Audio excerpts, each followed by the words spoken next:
Alright, hold on. Why is my model not showing up? Hold up.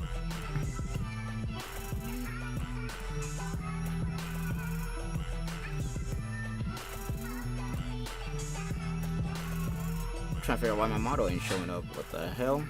Hold on.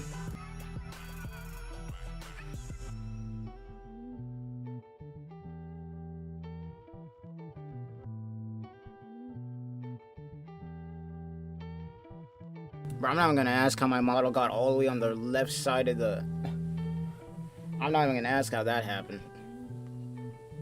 How's everybody doing, though?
Alright, there we go. I'm gonna say Frank.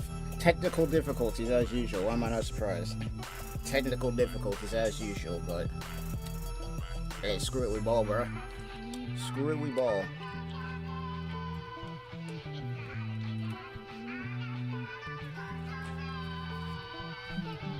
Yeah, got everything fixed.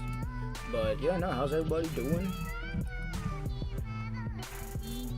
I'm gonna try and live stream a lot more often. I'm gonna keep it a stack with you. I'm gonna try a live stream a lot more often than I usually do.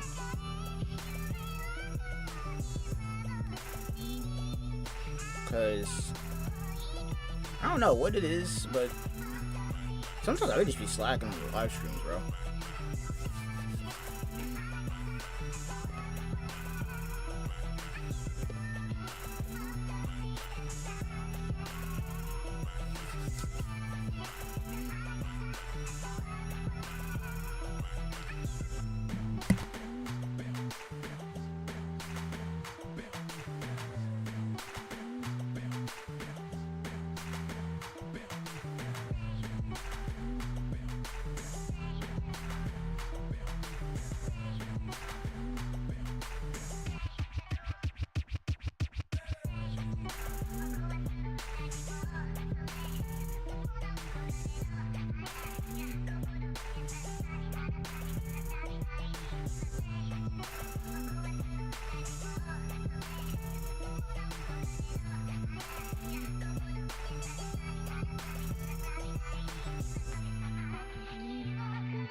Alright, let's get it.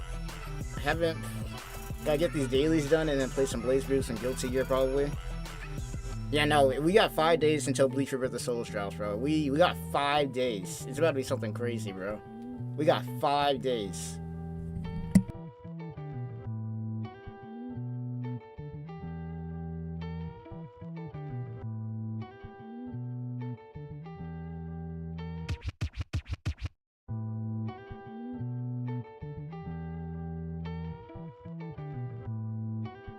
Bro, I'm telling you, bro, when I tell you there are so many people talking shit on Bleach and Bleach Rebirth the Souls on Twitter, it is the most insane thing. And when this game does well, oh my god, I'm about to be freaking through the roof because they're gonna make every excuse in the world to try and say that they didn't say that this game was gonna flop. Oh my god, I can't wait, bro. It's gonna be freaking bliss, bro. It's gonna feel like bliss. It's gonna feel like bliss, I'm telling you right now.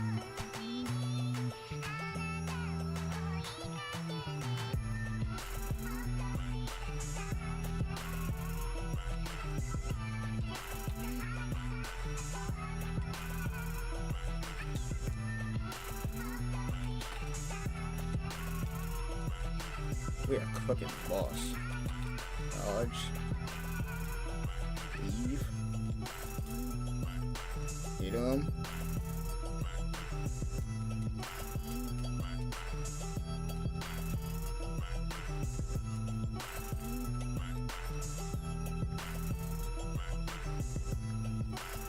Swear shit felt like it got announced 3 months ago, tops. No, on God, that's the funny thing. That's the funny thing, is I could have swore this game didn't get announced until like it was last year, bro. Last year is when this game got announced, man. Last year is when this game got announced, and we already here, bro. 5 days until this game drops. 5 freaking days until this game drops.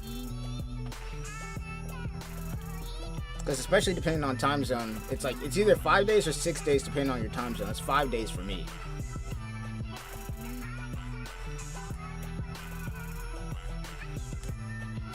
But yeah, now how's everybody doing in chat? Thank y'all coming in. I know I've been doing some really weird streams recently. Just got back actually from a baby shower because my brother's having his kid pretty soon. So your boy about to be an uncle, which is actually crazy to say. Like, I'm not even gonna lie to you, I'm still like in disbelief. Like, my sister's having a kid, my brother's having a kid. Like, I'm like, bro, what is going on here?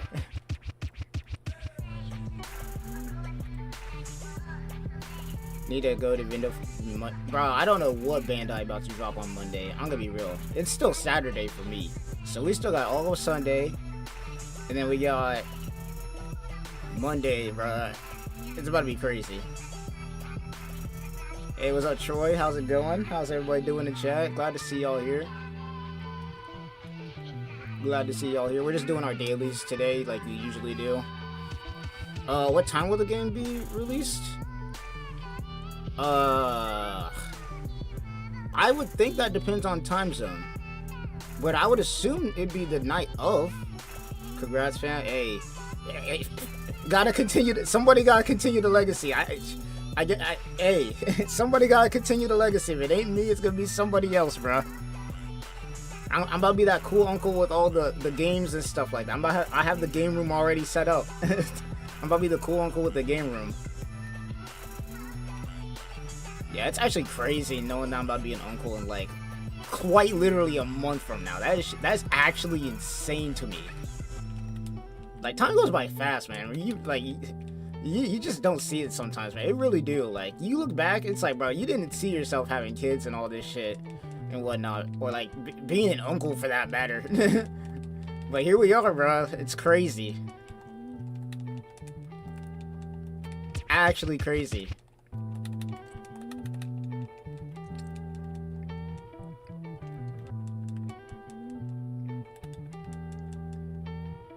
Bro, if I had a kid, bro, you already know damn well I'm about to name him Toshiro or some shit. Nah, not really. I'll probably come up with a more unique name, but that should be funny. Like, the next generation about to be...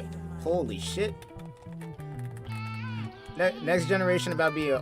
Oh my god, I'm getting blasted. We need to calm that down. What the hell?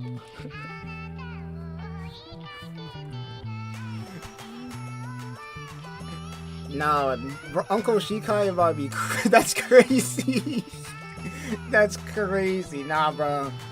It's actually nuts thinking about it. Like, I'm like, damn, bro, I'm really about to be a freaking uncle. That's wild. First thing, bro. Me and my brother were joking. It's like, bro, first thing when when his kid is born, it's like, bro, we gotta figure out what Pokemon they're choosing, bro. I'm like, if it ain't Charizard, it ain't right. I'll take a Blastoise. If it ain't Charmander or freaking Blastoise, it ain't right, bro.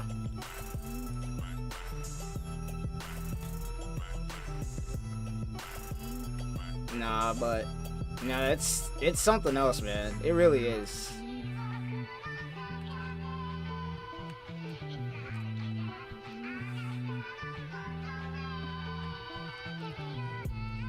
Thank y'all for all joining in chat, though.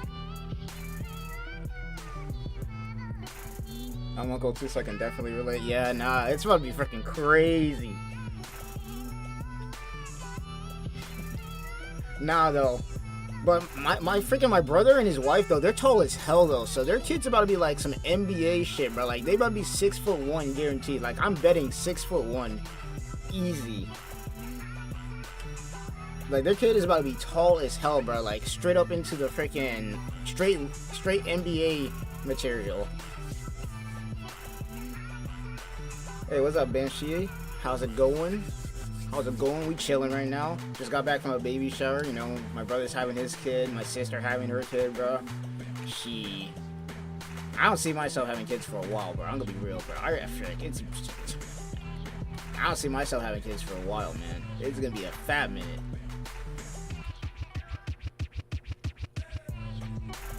And in this economy, I sure as hell ain't rushing nothing. In this economy, I'm sure as hell ain't rushing nothing, bro. It's actually wild, though, that we're about to get this game in 5 days, bro. Like, this game is about to be freaking ridiculous. Like, if we get the online, if we get rollback netcode for Bleach Rebirth of the Souls, it's about to be something else. I'm gonna have the game 24 hours. I'm gonna have 24 hours on the game, 22 hours. Bro, I'm telling y'all, we about to be. I had the day off. I made sure I had the day off when this game drops, because we are about to go crazy when this game drops. Hey, part 3 dropped and chapter 1 is finished. I'm hyped. Hey, I gotta look at that. Bro, I've been so busy these last couple of days. I'm not even gonna lie to you. That's the reason why I haven't been uploading as much. Between me helping with the baby shower and all that, it's been just crazy busy. I don't know if you've been asked this or if you revealed already, but who you think is going to be the first set of DLC characters? Somebody actually did ask me this. I think it was in a comment section or it was in a live stream. But I think the first set of DLC characters that we're probably going to get is something like Bambietta, Kangdu, maybe Unohana, and hilariously enough, we might get Quilge. We might get Quilge if they think he's important enough to put in. Because he is technically one of the first Quincy that you should go fight. He technically is. Bruh, Bandai servers, yeah, I don't know about that one. But shit, Bandai servers handling the amount of people about to get on this game at launch, I don't know, man.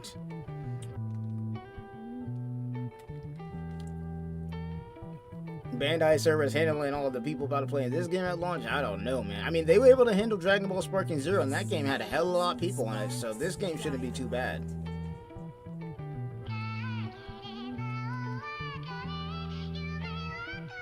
With good online, this game will be unstoppable. Tamsoft. Yeah, no, Tamsoft's already proven what they can do. We just need the online to be good. Tamsoft's already proven themselves. Plenty of times. Tamsoft's not the problem. It's Bandai and their like, we need them to lock in with that netcode. We need them to lock in with that netcode. If we get that rollback netcode, especially on day 1, oh, we're in. Like, this game's already got everything it needs to succeed. We just need the online to hook. We just need the online to cook, bro. That's it. Oh shit, I was not paying attention. I'm getting cooked. I'm getting cooked. I was not paying attention. Jesus Christ. I was not paying attention. It's all good. We still win this.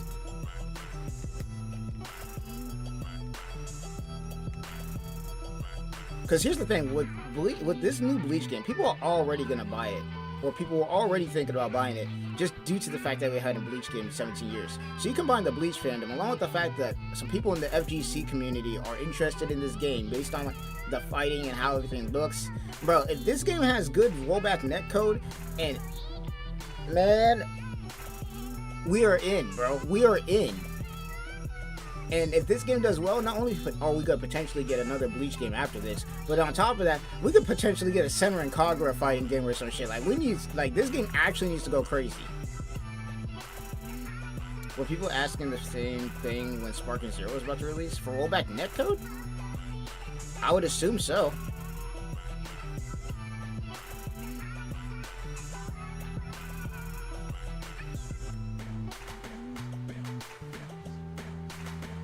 Hey, what's up, Admiral Annihilation? Should I follow? Hey, that's all up to you, my dude.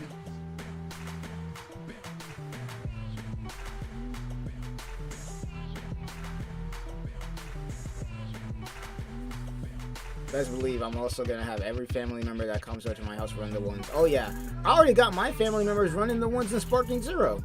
Oh, best believe that. I got my family running the room. Every time we have a barbecue or something, my family is always in my room running the ones on Sparking Zero, Smash Ultimate, Ninja Storm 4, and when this Bleach game comes out, it's about to be Bleach Rebirth of the Souls too.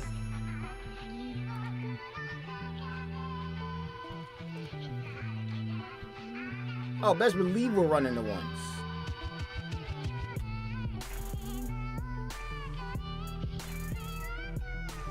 I'm itching to try Shunsui. He's definitely gonna be my main. Want to see how his catch and kill see child's play mechanic will be like, and his rushdown mechanic looks lethal. Hey, bro, the thing that I'm gonna have fun with this in this game is there's so many unique characters in this game that no matter who you play against, it's gonna be a new experience every single time, bro. Like, unless you run into the same character over and over again, every other character in the game is gonna be a unique experience, bro. New moveset you gotta memorize and everything, bro. It's about to be crazy.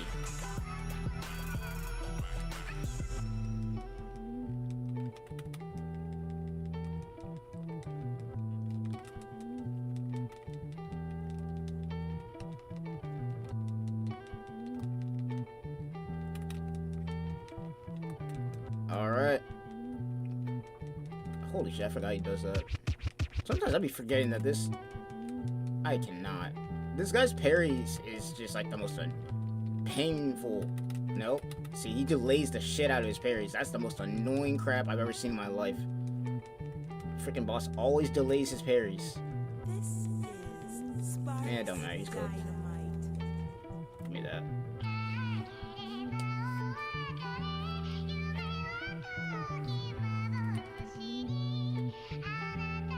But yeah, no, this game is about to be freaking crazy. I actually want to take a look at the website today after I do my dailies instead of like just straight going on to the fighting games. And I want to just go over the game and like the characters and whatnot. I really do. Like, we're probably gonna do that today.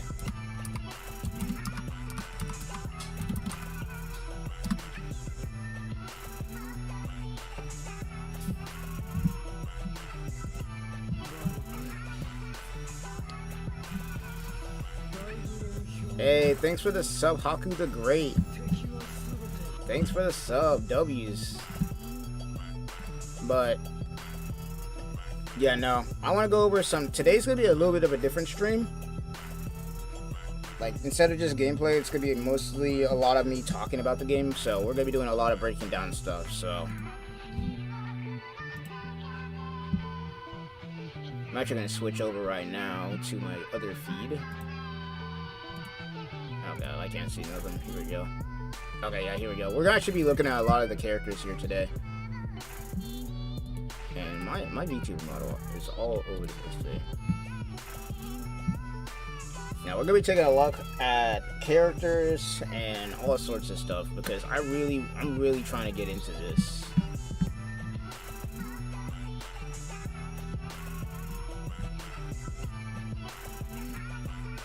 Also, let me switch some stuff over real quick for this because we're definitely taking a look at all this. Hold on, let me switch some stuff around though.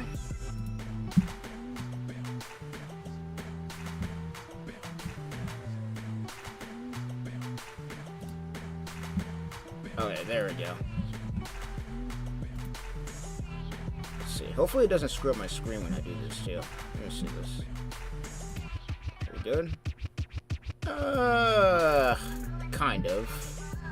Okay, you know what? I'm gonna do this. I'm just gonna close this out, and then we're gonna go full screen this. That should fix it. Yeah, there we go. We're good. We're good. But yeah, no, I really want to go over some characters because there's some interesting ones, especially that I just want to go over and kind of mess around with. Also, if you guys want to know what its website is called, it's called Resonance Results. It's a fan-made website, so if you haven't looked at it yet, definitely take a look at it. They put a lot of work into it, and it's gonna be nice. They even got like creators and stuff like Leaves Guild and whatnot, so you're probably gonna end up seeing a lot more on here too. Yep, you already got Leaves Guild, Gloku, the real. I've never met this guy.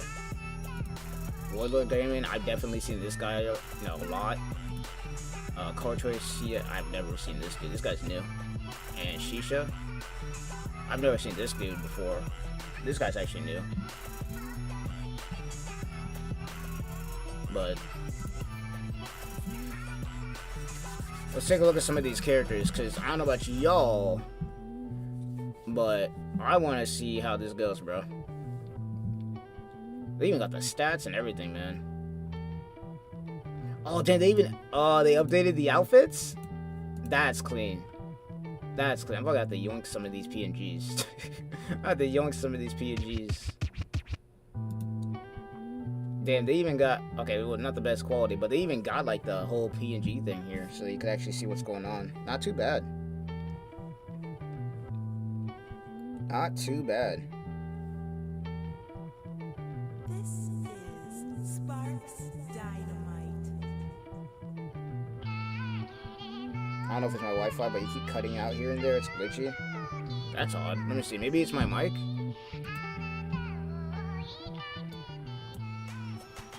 No, my audio seems like it's fine. Let me see this.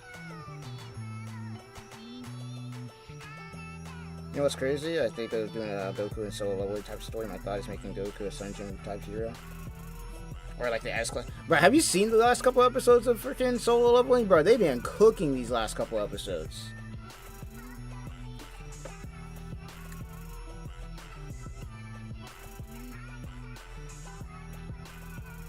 Let me see. I don't say actually, maybe my audio. Let me see.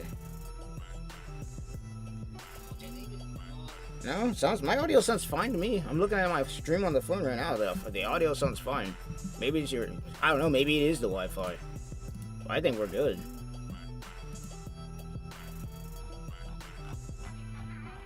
I'm curious if they updated the outfits for some of the other characters too. Like, let me see this. Like Toshiro's, did they update his? Okay. Oh, that blue outfit looks sick. DLC one. Yeah, I'm definitely rocking this. First of all, the Thousand Year Blood War fit with the scarf. Technically, this is his Fullbring fit too. Technically, this is his Fullbring fit. If we're being real with ourselves, this is his Fullbring fit because he had the scarf on him when he was in the Fullbring arc. This character for me, man, I can't wait to try this character out.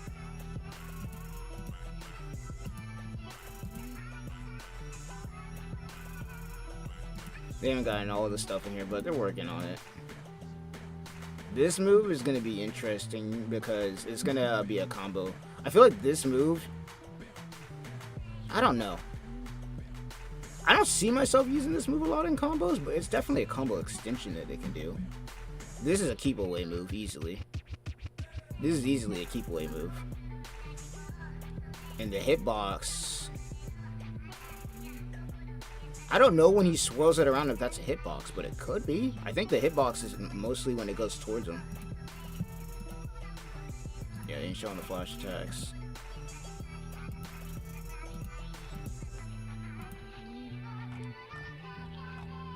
Not too bad though. Yeah, they've definitely put a lot of work into this website, man. Who do you guys think is gonna be like the most annoying character to have to fight here? Like, that's what I'm interested in knowing. Is like, which character do you guys think is gonna be like the most annoying to fight here, based on either what we've seen so far, or like whatever? Because I don't know about you, but fighting Slicelaparo and Mayuri is going to be a pain for me. I'm going to be playing keep away with them, honestly, if I can. Gen might slightly be annoying. Chad will be annoying if you sleep on him. Like, people be sleeping on Chad, but Chad don't mess around. There's a, I think that's a, what, that's a counter? Spiritual Pressure move 1.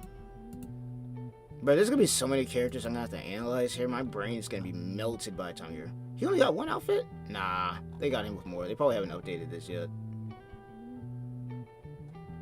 Power, speed, range, defense, technique. Yeah, yeah, no, he's definitely on the speedy side, yeah. Definitely on the speedy side, I'll say that much.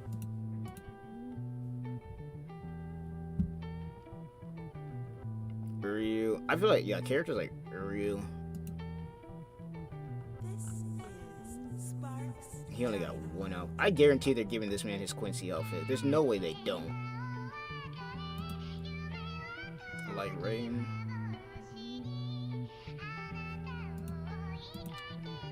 Quincy Arrow. This is gonna be a get off of me move for real. This is gonna, he can't spam it, but considering how there's gonna be a lot of people playing rushdown characters to a degree against characters like this, yeah.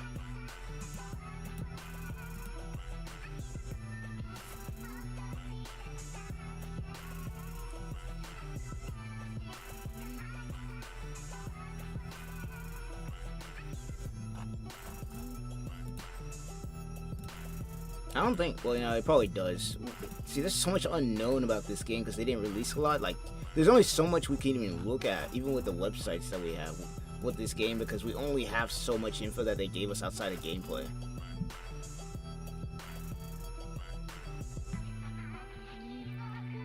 Like, we go to YouTube real quick and look at some gameplay here. If we go to YouTube and look at some stuff.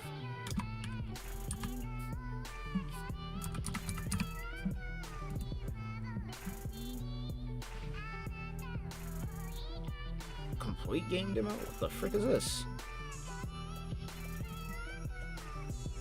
Oh no, this isn't a complete game demo. This is definitely just gameplay. Yeah, this is definitely just gameplay. Like, this is just gonna be annoying to fight in general. Like, playing keep away with these two is just gonna be a must. It really is, because these two are gonna be a pain in the freaking butt to fight. These two are just gonna be a pain in the freaking butt to fight.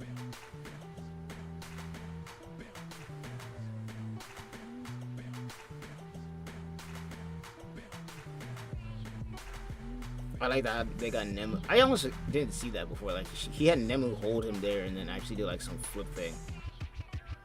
Mayuri doesn't take a lot of lives off though. Like, I think the max we've seen take him off is like 4, 3, I think, because he has Bankai on. Yeah, but he only took off like 3 with his Bankai.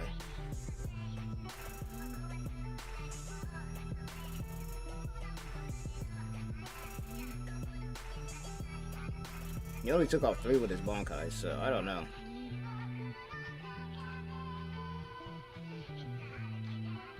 See, like that little get over here scorpion move, that is insanity. Like, you're gonna have to weave the hell out of that. I'm gonna be real, you're gonna have to weave the hell out of that.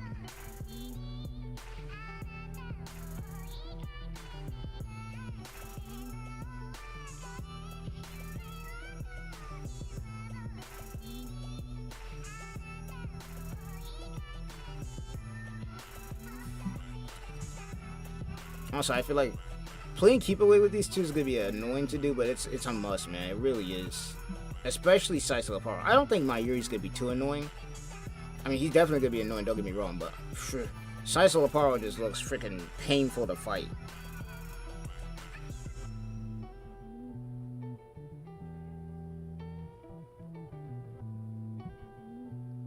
Like, this character just looks painful as hell to fight.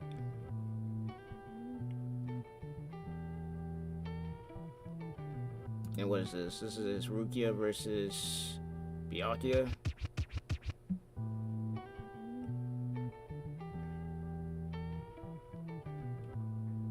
Honestly, I don't know how Rukia is gonna play. I'm gonna be real. She looks like a long distance character, but she isn't. This is Sparks Dynamite.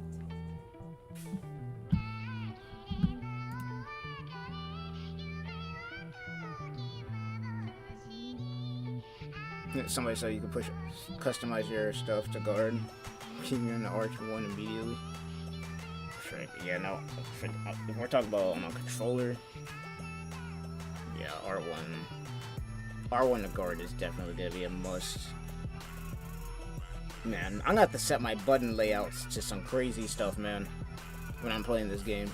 I'm about to set my freaking button layouts to some crazy stuff. Byakuya honestly doesn't need to get... I don't know why Byakuya... Like, I don't know. Maybe it's a CPU. Maybe it's somebody playing him. But Byakuya doesn't need to get close to it all. And that's going to be the annoying part. It's even in the gameplay where it shows Byakuya get close, he doesn't need to. He has a set range where he just can hit you for free and can't be countered. Hilariously enough, you know what's funny with Byakuya? Is to beat Byakuya, you basically have to rush him down. That's the funny thing. It's just like how in the anime with how his Bankai's weakness is literally being rushed down. That's literally how you beat his Bankai, is to rush him down. At least in the Soul Society arc anyway, and after Fullbring, I don't know. Like, it's a little bit different, but...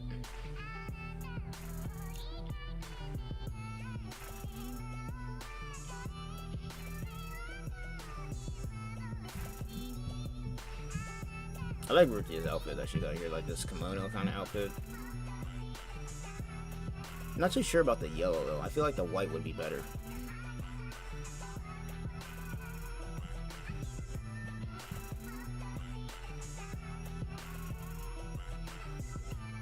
Also, another thing I'm liking here is that as the characters get hit, you can see the battle scars. So you can see the physical damage. Baragon not being added is a total bummer. Keep away these battles. Oh lord.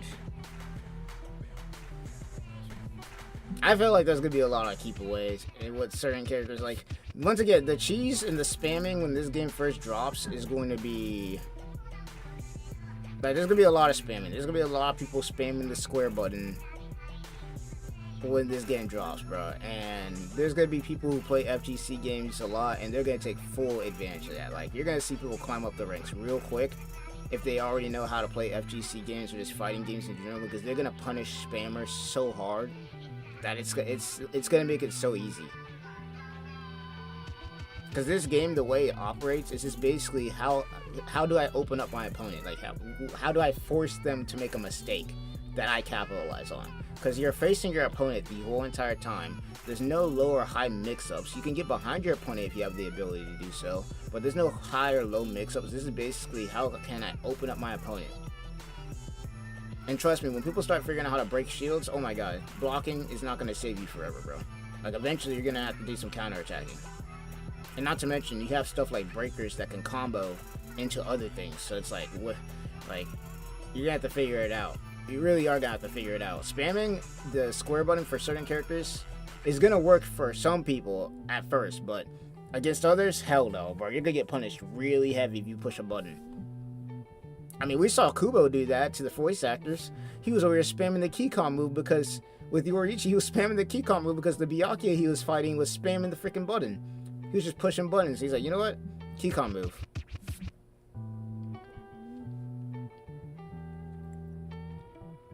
I want low-key Goku to do him a duck watch. I think I can make it work. That'd be crazy. What if the game is easy? I don't see that happening. Based on what I've seen so far and how this game is, I feel like they got it to where they had the easy combos in the game. Like, you could just push square, square, square into whatever, or triangle, triangle, triangle into whatever. But then it's like, outside of that, you got more complex combos outside of that, and that's what's going to separate people in the higher ranks versus the lower ranks. Obviously, outside of just knowing how characters work, game knowledge, and you know, just knowing your character that you're playing in general. Like, I have a feeling that they made this game where it's like, you could spam if you want to know how to play the game, but you're not going to be good. Like, you're not going to be like in Dragon Ball Sparking Zero, where you could just spam and push one button to win and get all the way to Z rank. That ain't going to happen in this game. You're going to need to know more than just pushing the square button in this game for you to win. Because every character's got different spacing, every character's got different moveset. Like, there's no way in hell you're just gonna hop in here, choose a character, push square the whole time and win. It's not happening.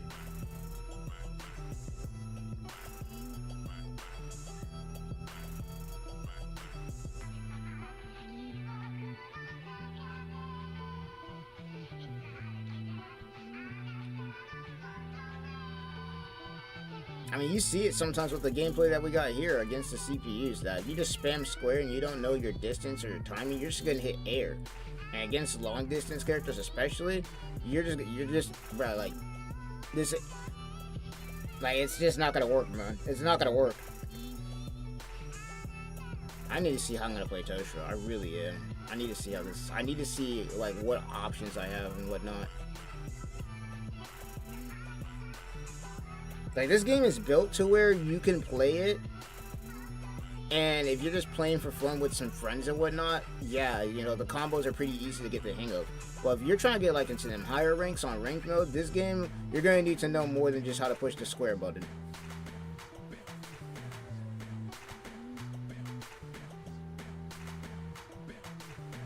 You're going to need to know how to play more than just pushing the square button.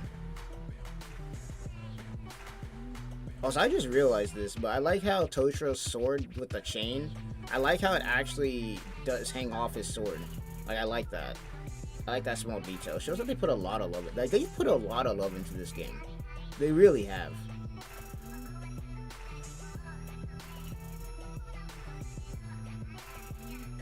That icicle move is going to be really good for stopping rushes. It reminds me kind of a little bit of the second Jinchuriki. Who's that cat Jinchuriki from Naruto? I forgot who her name was. It was like the 2 tails or the 3 tails, where she had a move where she could put out projectiles to stop people from rushing. It was a tilt too, if I'm correct. It was a tilt.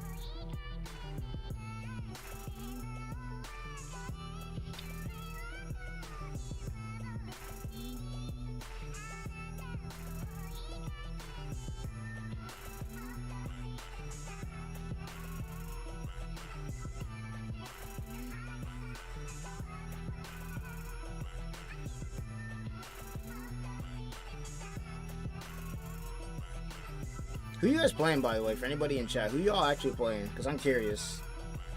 Because I don't know about you, but I'm going all in on Toshiro. Like, as soon as I learn the basic mechanics of this game, I'm learning everything I can about Toshiro. And then after that, then I'm going to try and go after Shuhei.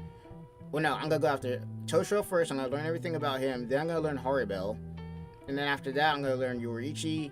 And then after that, I'm going to go and probably learn Shuhei. Maybe Rangiku. I might pull out a sleeper Rangiku or a sleeper Chad. That could be funny. A sleeper Rangiku or a sleeper Chad could be fun.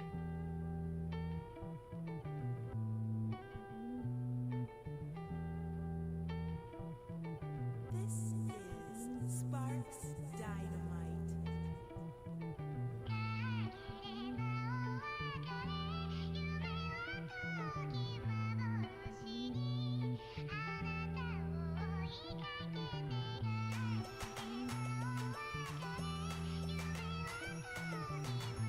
Also, for anybody who's chilling in the stream, make sure to leave a like on it. I forgot to tell y'all that. You know, definitely help out with the algorithm and whatnot. As crazy as it is. I feel like Gin could be... I feel like Gin, if you know how to space him, you could do something crazy. But if you're a rushdown character, he's definitely going to be annoying. Because his range is... it's actually insane.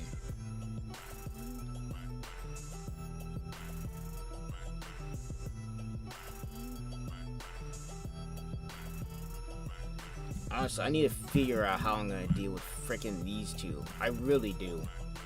Like, I need to seriously figure out how I'm gonna deal with these two, because these two are a problem. These two are a freaking problem, especially Saisoloparo, bro.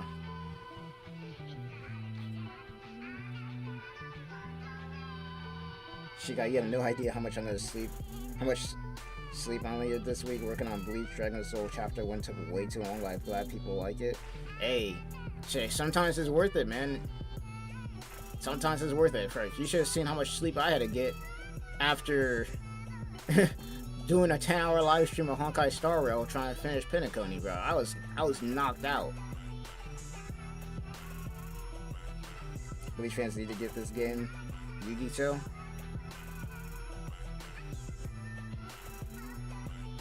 Oh, Yugito is the name. Yeah, you're right. Yugito was the name of that Two Tails.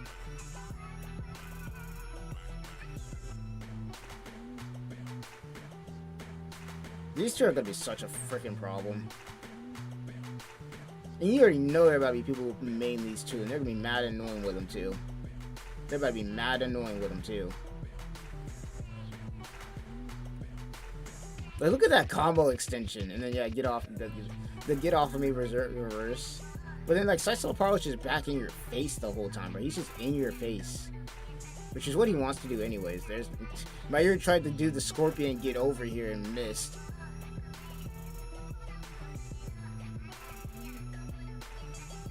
Yoriichi, Bankai, Ichigo, and Kisuke. Okay, for anybody in chat, how many times do you think you're going to run into Bankai Ichigo within the first week of this game coming out? Like, for real. How many times do you guys think you're going to run into him, like, going on ranked? Because I feel like you're going to see a lot of that Bankai Ichigo just because of Vasto Order.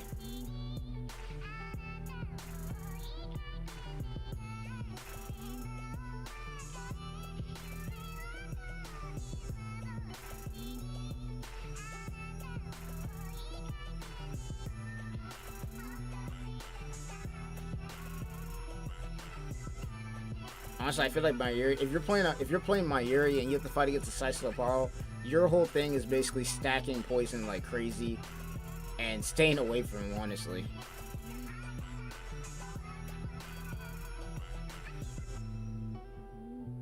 You know what would be crazy is if Saisoloparo actually had a puppet for every character in the game. If they programmed that all in the game, that'd be insane. Surprised that he did Mayuri a freaking damn revival mechanic. As much prep time as that guy got.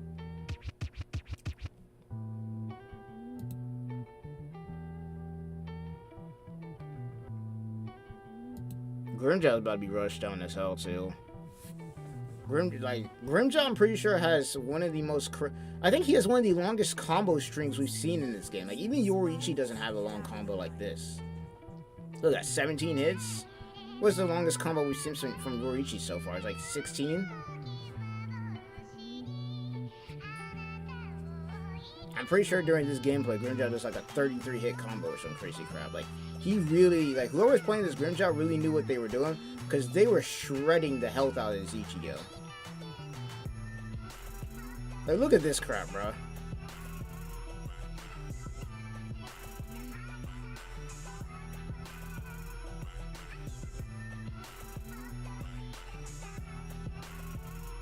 That mask, that putting on that mask animation is so nuts.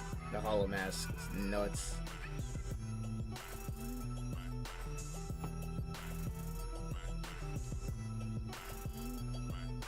Straight into the Getsuga.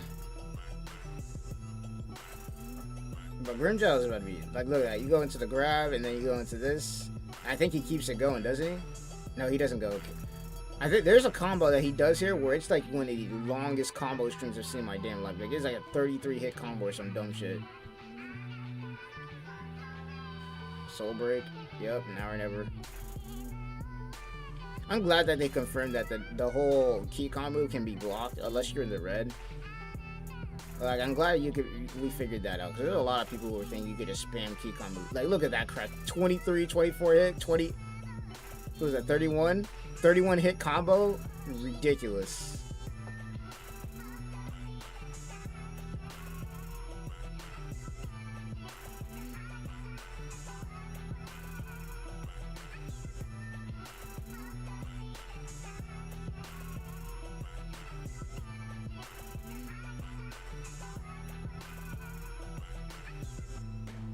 Ichigos. I don't know about 20, but you're gonna see a lot of Bankai Ichigo, I feel like. Bankai Ichigo, Yoriichi, Soifon, and Grimjow probably are gonna be some characters to see a lot of. Maybe Horribell too, honestly. There are a lot of Horribell fans out there. Yeah, you know what'd be crazy if we started like some sort of like clan wars or some shit like that, where it's like, alright, we got the Toshiro mains versus the Horribell mains, or like the Bankai Ichigo mains versus like the Grimjow mains. Like, that'd be some crazy stuff that we could do for content. Like, dude, I'm already coming up with ideas for what I want to do for content with this game, bro. There's gonna be some crazy stuff. I'm never playing online because I don't like PvP. It'd be like that sometimes, but hey, the best part about this game is it has other offline stuff, so there's something for everybody in this game. Hey, what's up, Pickles World? How's it going? How everybody doing? Just watching some gameplay, talking about the game. We got 5 days till this game drops. 4 after tonight, because it's like what? 11:06 tonight for me, so shit, we got 4 days after this. Bought the digital deluxe of this game. I got the ultimate edition. I got the ultimate edition. I want all of it, bro. I want it all.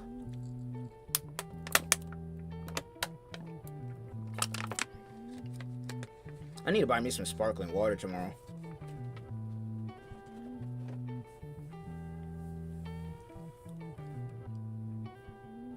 I need to buy me some actual sparkling water tomorrow. I love the stage transitions too. One thing with Vastalord Ichigo that's interesting is you gotta be really careful with him. Like, you can't just take a whole lot of lives off. I feel like the strategy with Bankai Ichigo is while you're in your Bankai or your masked form, is to basically take your opponent down to like minimum 5. Like, take your opponent down to minimum of 5 Kumpaku, and then if you get to Vastalorde, just finish him off with that. I feel like that's the key.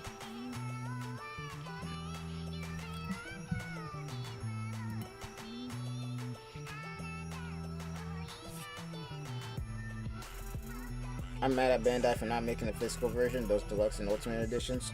Yeah. I don't know, man. Bandai is weird, bro. Bandai do Bandai things. There's only so much we can do about that. There really is only so much we can do about that. Because I was, not gonna lie, the first thing I looked for is a physical copy of the Ultimate Edition for PS5, but of course, as we all know, they didn't drop that. So it's like, well, Nothing I can do about it. I mean, I'm still gonna get myself a physical copy anyways, just to have it. Because it's the first Bleach game we've had in like 17 years. But, yeah, Bandai do what Bandai do, not gonna lie.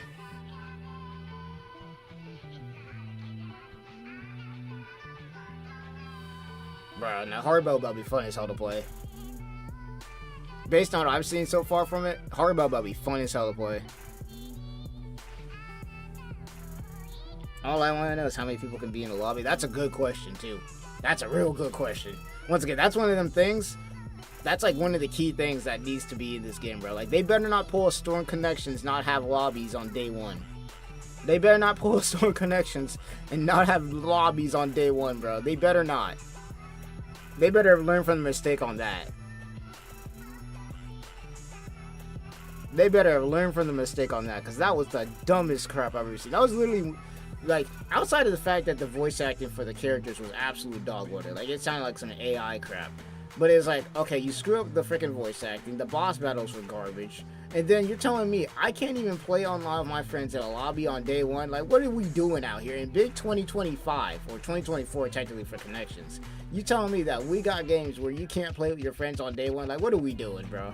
What are we doing?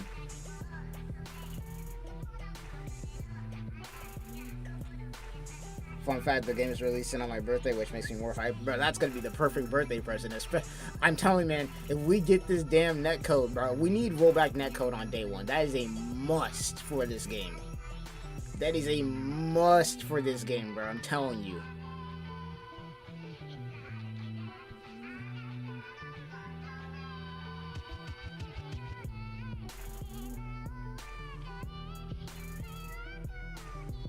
Also, I'm curious with the keycom moves, if how you use your keycom moves is based on your gauge. Because I don't think you can just spam keycom moves. I think you need to have enough gauge to use them. It's kind of like in Street Fighter or like in other games like Guilty Gear, where you need to have enough meter to use your keycom move, unless it just allows you to. I don't think you can just spam it.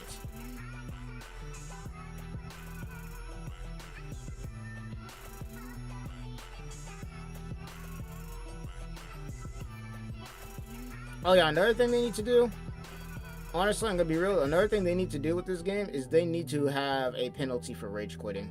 They need to have a penalty for rage quitting, bro. If they don't have a penalty for rage quitting, man, you already know there about to be people who rage quit when it comes to this game. We need to have a penalty for that. The best part is there's not a lot of leaks from Rebirth of Souls, which is so far I'm surprised. Nah, that's how, bro, I'm telling you, they really want people to go in this game and have fun, bro. I'm telling you, they made sure there was no leaks coming out of this game. They made sure there was no leaks coming out, bro. They kept it airtight. And then, what was it, when PSO2 freaking posted his video talking about 100 hours, bro, Bandai was on that ass so quick. Bandai was on that ass so quick, bro. They are not trying to leak anything, bro. I'm gonna get a shit ton of Hardbell merch if she clicks. That's crazy.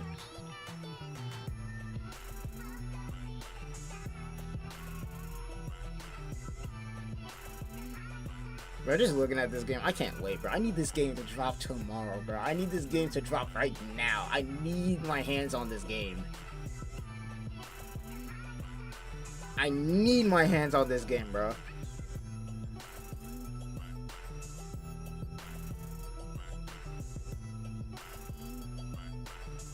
Bro, Tamsoft needs to lock in. They really do. Bro, Tamsoft has locked in with every other game they've made before, bro. They need to lock in with this too, bro. They have locked in with every single game that they have done before.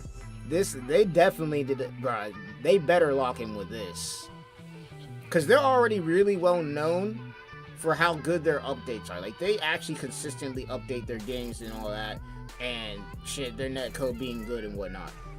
We need Bandai to lock in with the netcode, and we need Tamsoft to have the 8 lobby system. Like, it is 2025, bro. If a fighting game doesn't have a lobby, first of all, on day one, let alone 8 people in it, bro, they're wrong. They're dead wrong.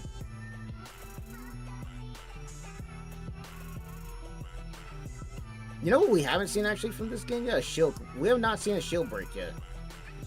Believe it or not, we have not seen a shield break yet. Like, I wonder how fast it's gonna, depending on what character you play, I wonder how shield breaks are gonna go.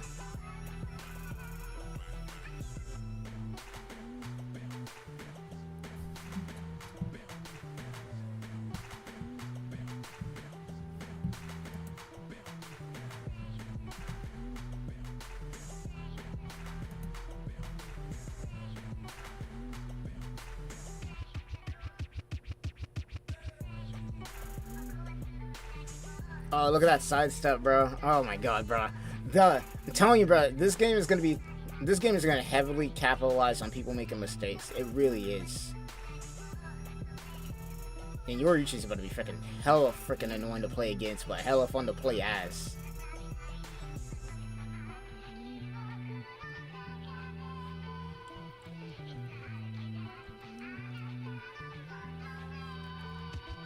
Yorichi about to be hella fun to play against, hella fun to play as, but man, playing against her is about to be freaking. Playing against her, especially a really good one, is gonna be something else.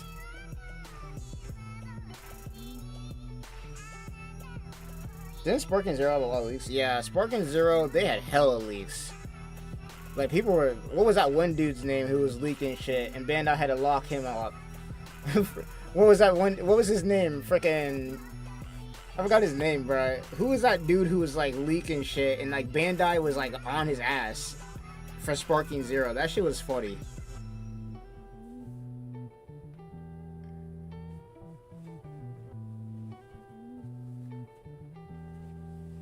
Is it coming out tomorrow, bro? I wish this game was coming out tomorrow. Shit, if this game was coming out tomorrow, bro, we'd already be, hell, the stream would be probably named different if the game came out tomorrow. I'm not even gonna lie to you. The stream name right now would be like, Chad tournament. Come and join. Because we're running Chad on day one. We're running the Chad tournament on day one, bro. Which, actually, speaking of which, I need to actually get that tournament set up. Like, I already got the whole tournament thing set up to where, like, if I need to put people's names in and whatnot, but, like, I actually need to get the tournament set up for real.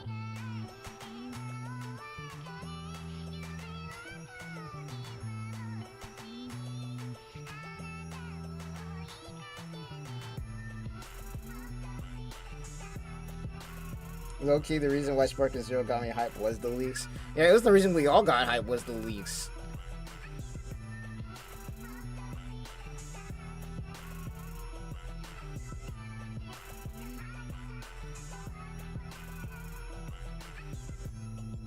I'm actually envious of the people who got their hands on this game already, or have like experience seeing it already. Just being able to have experience having it, either playing the game or seeing it already, man, just goes a long way.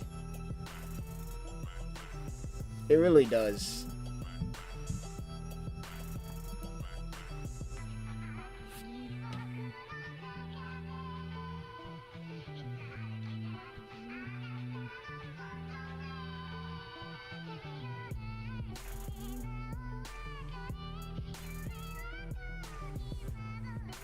I hope this king cooks and deep throws it. Honestly, I don't want Sparking Zero to do bad. I mean, it's already out, so we can't really do much about it. But for me, this whole thing with this game was never about Sparking Zero to begin with. The only reason people are comparing the two is because they're both fighting games, and that's fair, to be honest. That is fair. But for me, I just want the game to do well. Because if this game does well, then that means we get more fighting games. Specifically anime fighting games like this. And also, thanks for the subscription, Red Dragon. Thank you, thank you, thank you.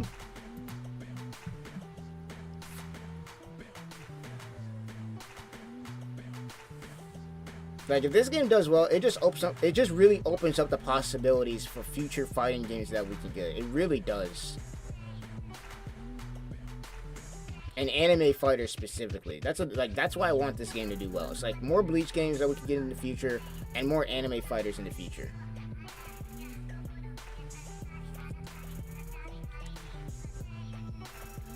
Yeah, Rebirth of the Souls is definitely not reading sales. It's definitely not. That's not happening. Let's just get that out of the way immediately. For me, the sales isn't the thing that I care about. It's the longevity. Like, sales is good, but the longevity is just, it's a must.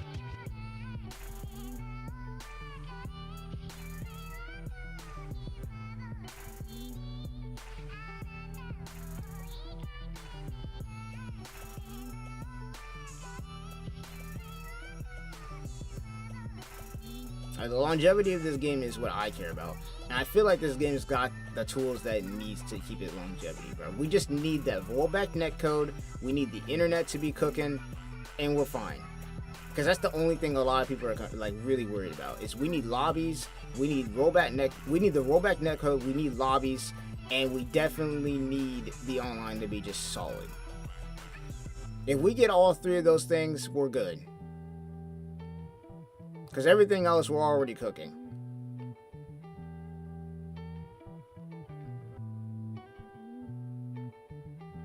I'm watching this, and honestly, there's some cancelable strings that you can do here. Like, if you cancel right there, instead of going for that final hit, if you cancel and keep the string going, you really could get a lot of damage off with your G. Like, holy crap. Like, instead of going for that red hit, if you have the meter to do it, you can go for the reverse gauge, cancel off of it, and then go crazy. Sparks Dynamite. If only this game has... Man, this game had 7-day early access. Oh my god, man, we would be eating so good right now. Oh my god, we'd be eating so good right now, man. If this game had 7-day early access, we would be eating so freaking good right now. I wouldn't be sleeping right now if this game had 7-day early access. We would be playing that game right now. We'd be going through the story mode, completing that, because I want to get story mode done first. And then after that, we go straight to the mission mode, or we get the tournaments going or something, bro.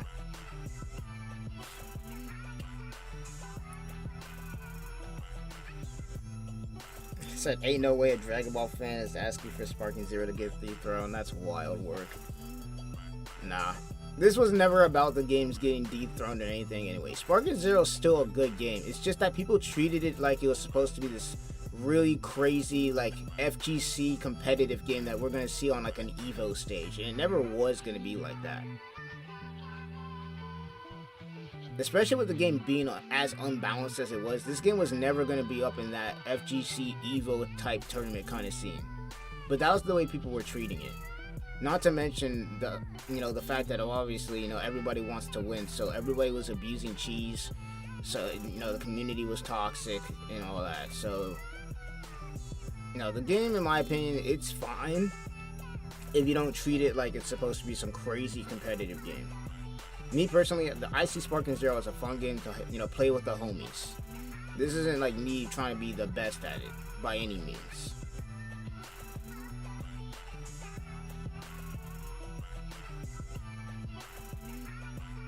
That's how I see it anyways.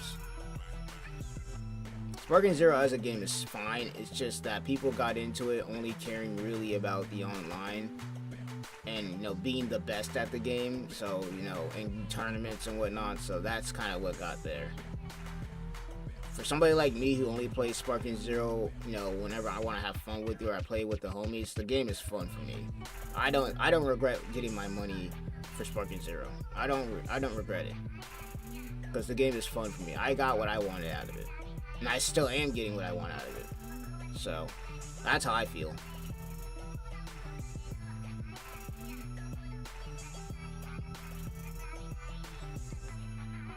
Sorry, my friend just showed me Bleach and I loved it more because of the actual story. It's great. Like I said, people need to calm down. Bleach Realists ain't even out yet and they're glazing the hell out of it. I get it. It looks good, but you guys haven't played it yet and it's not even out. Yeah. That's a good point. But the only reason people are glazing it so much, to their credit, is because this doesn't look like just another generic anime slop game. Like, you can tell that they just didn't throw it out and just call it a day. That's the reason why people are glazing it. Not to mention, it's something completely different from what we've been getting from anime fighters. This isn't just another arena fighter. It's a 3D fighter for one thing, that's incorporating FGC mechanics into it in an anime fighting game. Like, we haven't gotten that except for in games like, you know, Dragon Ball Fighters.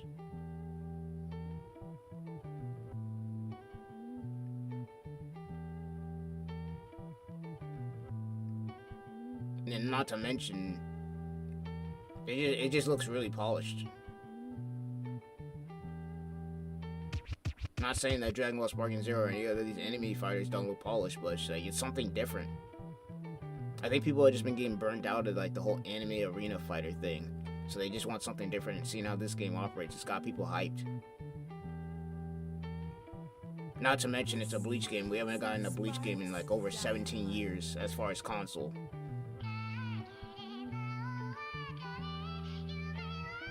Wait until the game comes out and then we can talk about it. That's basically it. That's all we're doing right now. We're kind of just waiting for it to come out. But based on the gameplay that we've gotten so far and just what we've seen so far, the game looks pretty good.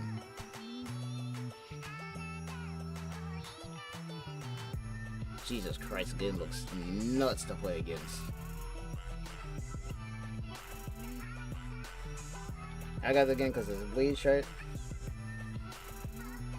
And I get to play one of my favorite Espada. It's enough for me. That's the thing too, is like this game, just like Dragon Ball Sparking Zero, how much fun you have with this game is honestly going to be determined on the player base. It really is. It's really going to be dependent on you. Like, it's the same, it's like how I was talking about earlier. Like, with Sparking Zero, I know a lot of people ain't having fun with it, but that's because, I don't know, whatever reason they got. But for me, I'm having fun with Sparking Zero. I still play the game. Maybe I don't play it all the time, but whenever I do hop on Sparking Zero, I have fun with it. So the game is really what you make it. It really is. The game is really what you make of it. Me personally, I'm gonna have fun with this game regardless.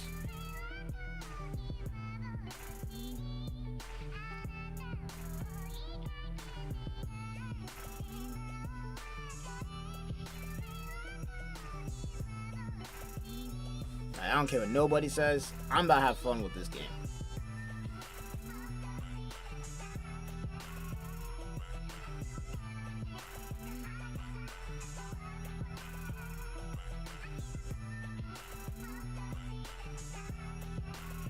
You know what's crazy to me though? It's the only reason conversation is even being had about Bleach Rebirth of Souls is because it's Bleach. Because I didn't see nobody talking about any of this with Dragon Ball. At all. And respectfully, Dragon Ball is a huge franchise, but people act like Bleach is just like some small unknown franchise that nobody knows about. And it's honestly annoying because it's like, what the hell are we talking about? Like, y'all acting like Bleach isn't part of the big three and that it wasn't up there putting numbers up there in Shonen Jump with Naruto and One Piece back in the early 2000s. It still is putting up numbers to this day. Like, have we just not seen Thousand Year Blood War just going crazy after the anime has been gone for 10 years? Because let's be real with ourselves. A lot of the reason why people are having this conversation about this game, outside of the fact that we got a couple of really bad arena fighters, is because it's Bleach. Because even with Storm Connections and everything going on with that game, there was nobody asking if Storm Connections is going to be a good game or not. There wasn't these conversations talking about, oh, is Naruto going to sell well? Now, granted, the Storm, franchise beforehand had been selling really well, so yeah, fine.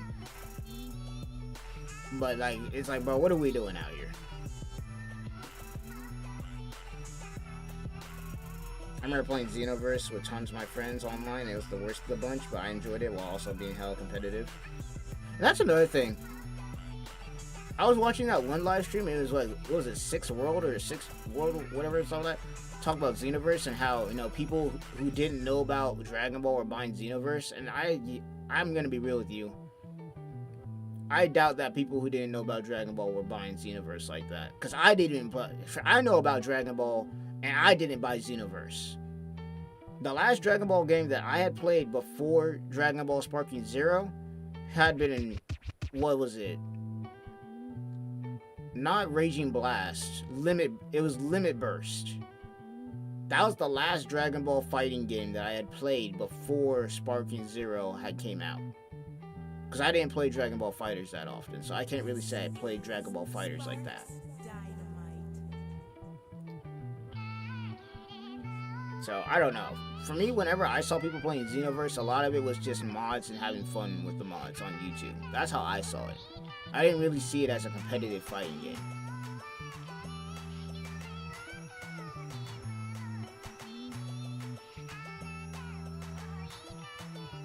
Yes, Bleach, the inspiration for a lot of modern shonen.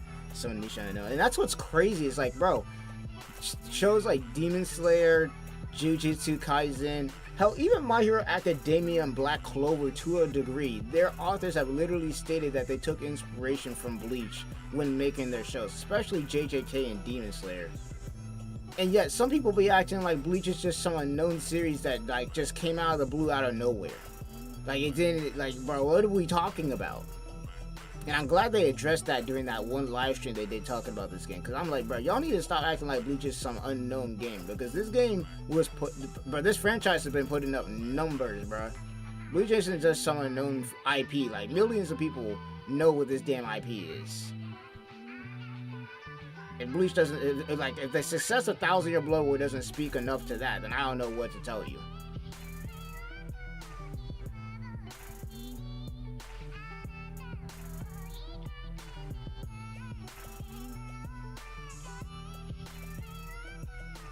Because if you go on Twitter especially, a lot of people's excuse for why this game will fail isn't because of Bandai. I could see they're talking about Bandai. I could probably see that. But a lot of people's excuse for why this game will fail is because Bleach in their eyes, for some reason, is a small franchise. Which is actually insane to me. Because if you had been around that time from 2000 to 2012, you couldn't escape Bleach and Naruto specifically. Like, One Piece wasn't as popular as those two during that time period. Like, believe it or not, Bleach and Naruto were way more popular than One Piece was in the early 2000s. It wasn't until most recently where One Piece is starts growing to the point where it's more popular than those two. Like, it slowly grew, but it's actually nuts. I'm thinking about getting Storm Connections. I'll just wait until getting the first 3. I'm still iffy about getting Connections because, like, the game is dead right now. As far as the online, the game is dead. I don't feel like I have Storm 4 right now. I think I'm good. Storm 4 right now for me has been like the last good Storm game for Naruto. Because Connections, you could tell they didn't put a lot of effort into it. You could tell they just threw some shit out.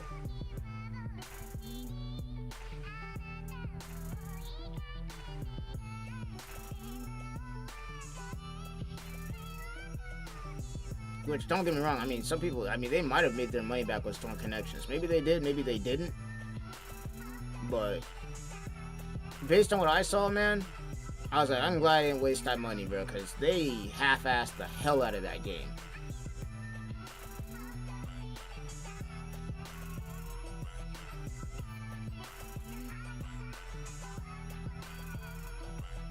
The reason Bleach is the least popular of the big 3 back then is because it had a more mature story, while Naruto and One Piece was easier for the younger audiences to follow along. Well, it's not even that.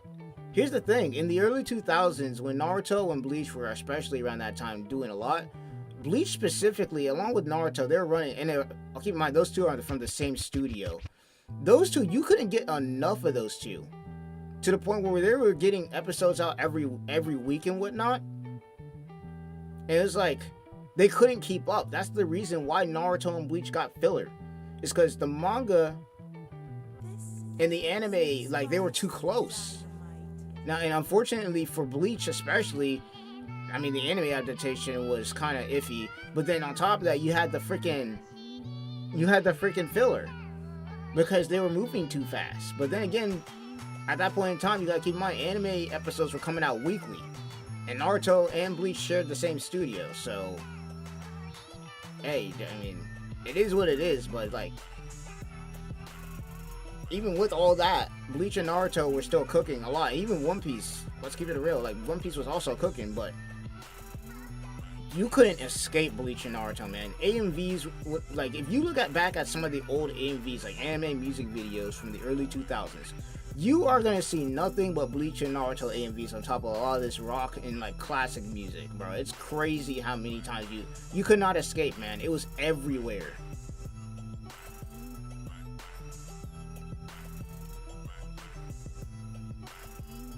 She can stop the cap right now. Nah, I ain't stopping the cap, bro. I was around that time, bro. I can still find some of those old AMVs because I was the one watching them, bro. Talk about I'm lying, bro. I could go on YouTube right now and find some Bleach AMVs from 10, 12, 15 years ago, along with Naruto, bro. You ain't gonna find that many One Piece AMVs from that time period.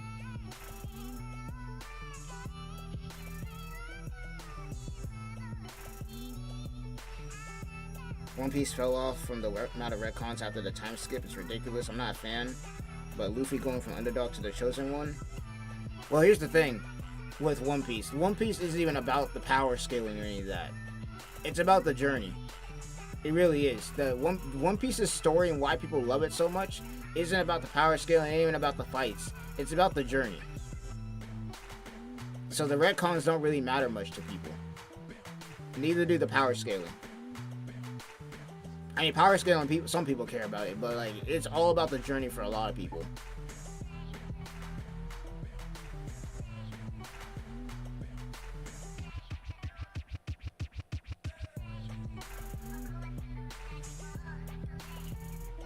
You know, One Piece started out slow, which is why Naruto and Bleach did so well in the early parts of Shonen Jump compared to One Piece. But then as time goes on, One Piece started growing in popularity because people just fell in love with the journey, and then, well, now it's it's the only member of the big three that can compete with Dragon Ball. Like, One Piece is literally the only member of the big three that competes with Dragon Ball like that. Like, Bleach and Naruto don't even compare when it comes to that, especially today. I'm pretty sure One Piece is actually competing up there with some Marvel comics.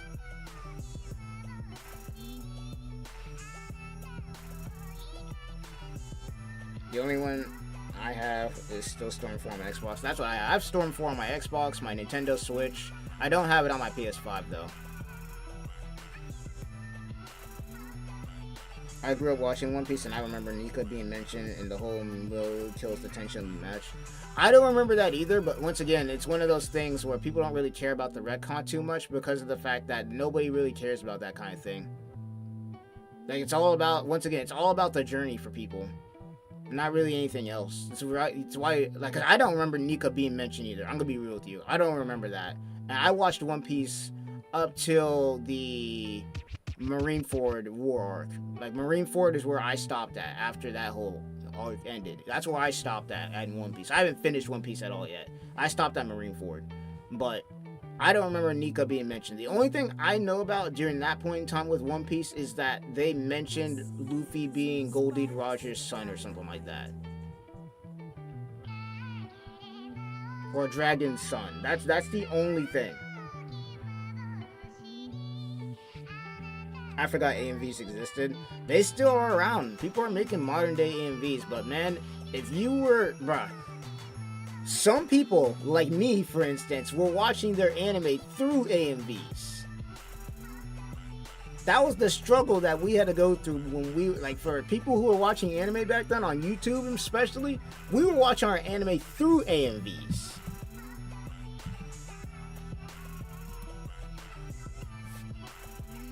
Like, if we couldn't find the episode, we'd find that episode through AMVs.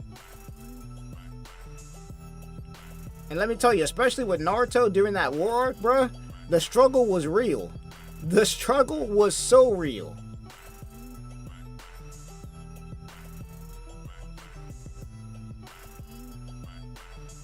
I'm not talking about that shit, cause you said Bleach was more popular than One Piece back then, and they ran together, you capped there? No, I was not capping. I could show that. I can actually show that. Bleach and Naruto, they were killing it back then. One Piece was doing alright, but it didn't start growing into popularity until like around 2011, 2012. And that's around the time when Bleach started falling off. I can show that. I was not capping on that.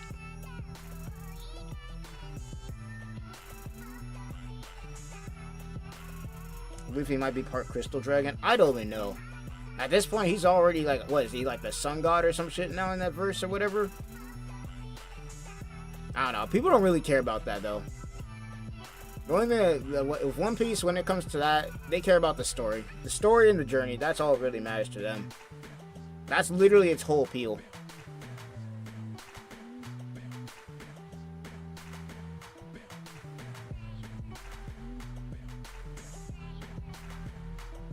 Fun fact, manga as of the 2020s is beating American comics. Yeah, no, that's why I was talking about before, like One Piece and Dragon Ball specifically, if you really want to go there.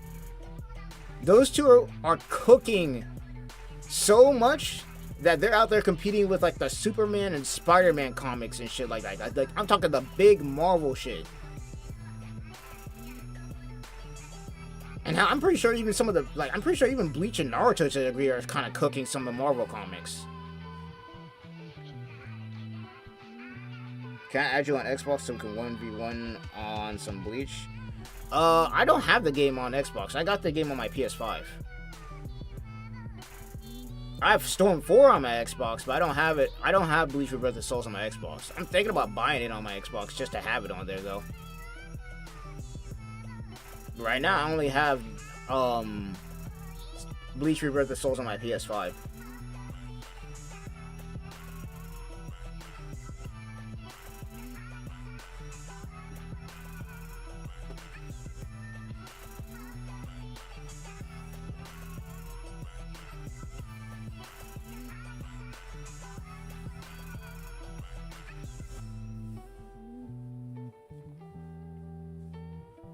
Yeah, no, the only thing I know about Luffy and his, like, the lore with that is that he's, like, Dragon's son, and that was, like, a really big deal.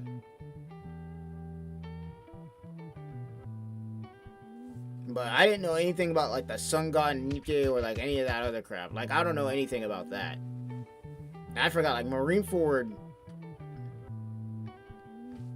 I used to watch the Dragon Ball AMVs. I'm telling you, the Dragon Ball AMVs were, like, Skillet and Breaking Benjamin and all that.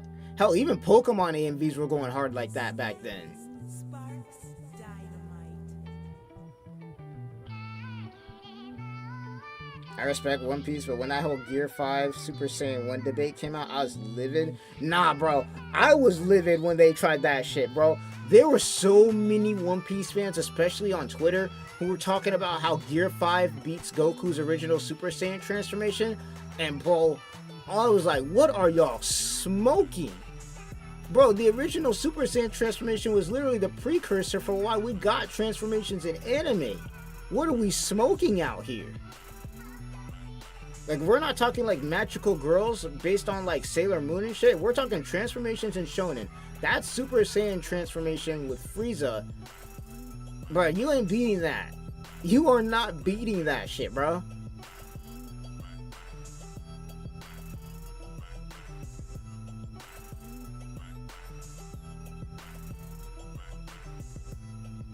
All AMVs are cringe.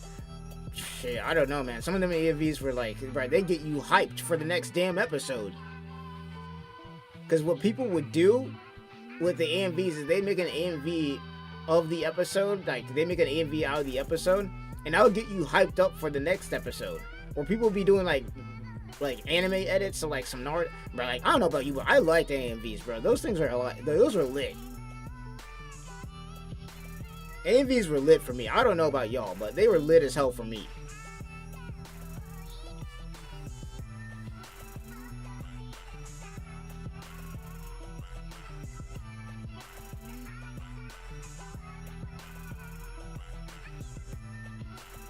I'd argue to say that AMVs, I would argue to say AMVs helped push anime into the mainstream to a degree.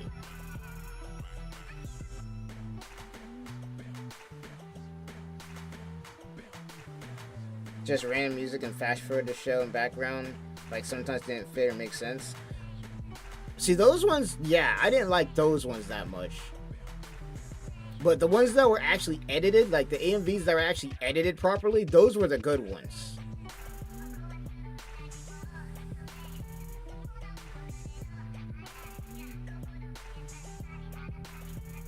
This match is still going. Now, some of these matches are about to be long as hell, but you also gotta keep in mind he's facing a CPU, so he's facing he's A, facing a CPU, and B, well, yeah. The people don't got their hands on this game, so nobody knows how to actually do crazy combos yet. American comics have gotten political and like outright weird. That's what I've heard too. I haven't really seen a lot, but I've seen some crazy stuff in American comics these days, man. It's actually some real crazy stuff.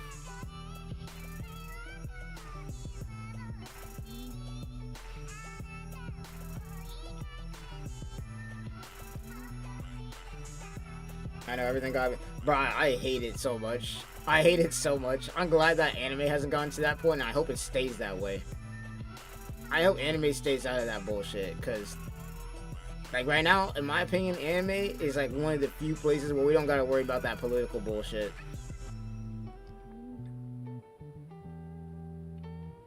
Even though they try. Trust me, they try. But Japan don't be letting that shit. They say, we don't give a fuck. We're out here trying to create greatness.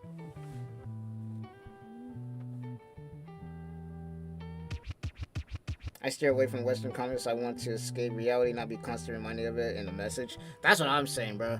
It's the same reason why, like, movies, like, these new movies they be coming out with, bro, are just straight garbage, bro. It's like, what are we doing?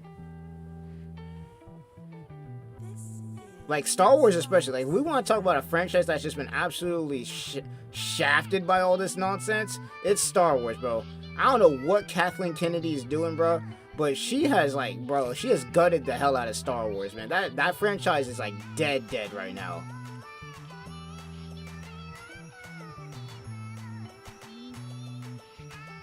Not even that AMV. I used to watch the Dragon Ball dubstep music.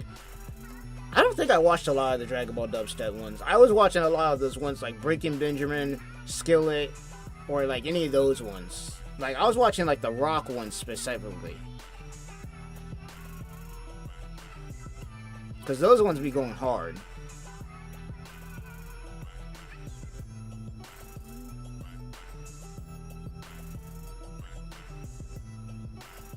Gear 2 was more iconic back then. I don't really remember Gear 2nd that much. I'm gonna be real. I don't remember Gear 2nd that much.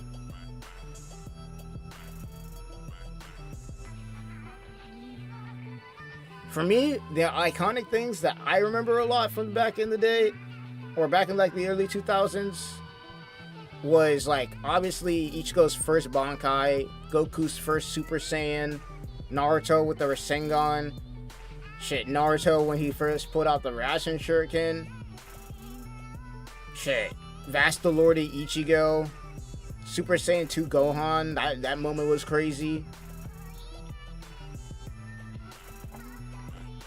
Like, the real only, for me, like, the big moment that I remember in One Piece was the whole Marineford fight. That Marineford fight was something else.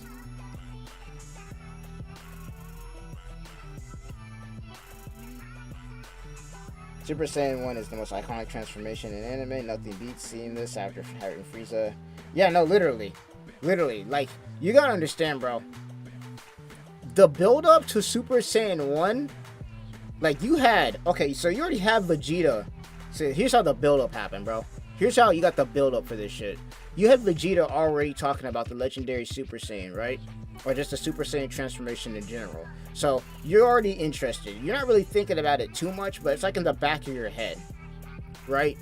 But then after Vegeta gives that speech, talking about him being a Super Saiyan, and how, you know, Planet Vegeta was destroyed, and how, you know, Frieza did it. Like, the stakes are through the freaking roof. And then after that, Krillin dies. It's like, oh shit. And then you just see Goku get pissed off and transform like that, bro. Like, the whole thing, bro. The whole thing. And then Goku's whole speech after he turned Super Saiyan.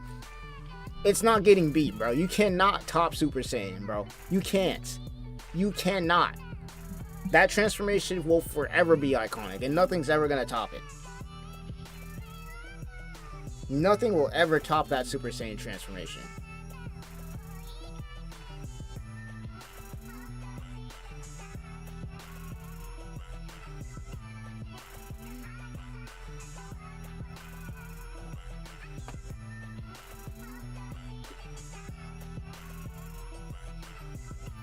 Like, the build-up for Super Saiyan was just crazy back then, bro.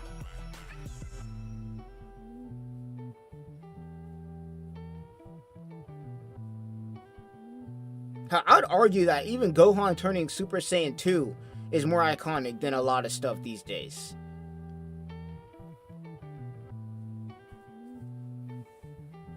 Like, I'll always remember that first time I watched Gohan go Super Saiyan 2 on TV, bro. That moment was insane.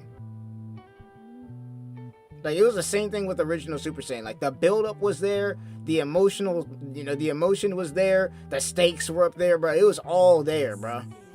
Sparks Dynamite.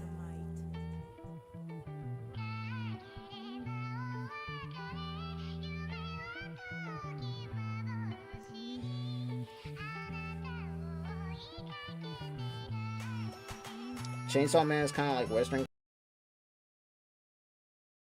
I was gonna watch Chainsaw Man, but it just didn't hook me. I'm gonna be real with you. I heard a lot of things that were good about it, but it just never hooked me.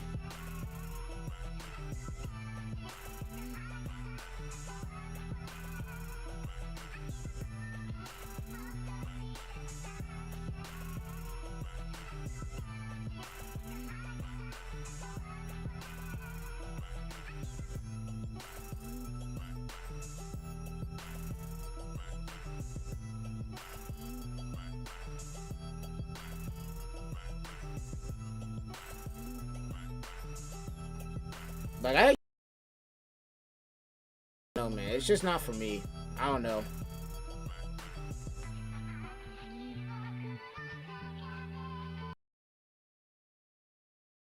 Animated that anime, it just throws me off. I'm not too fond of the CGI.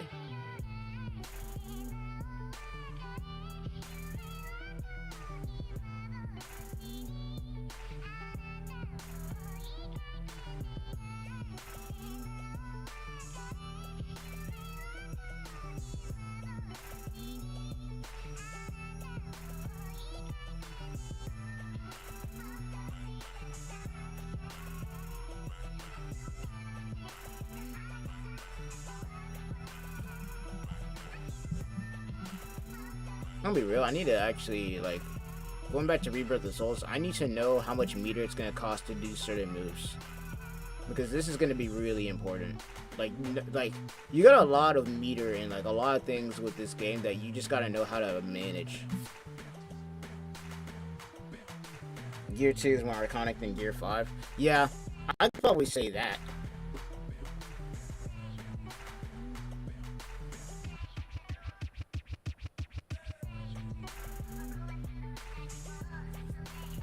Gear 6 could be more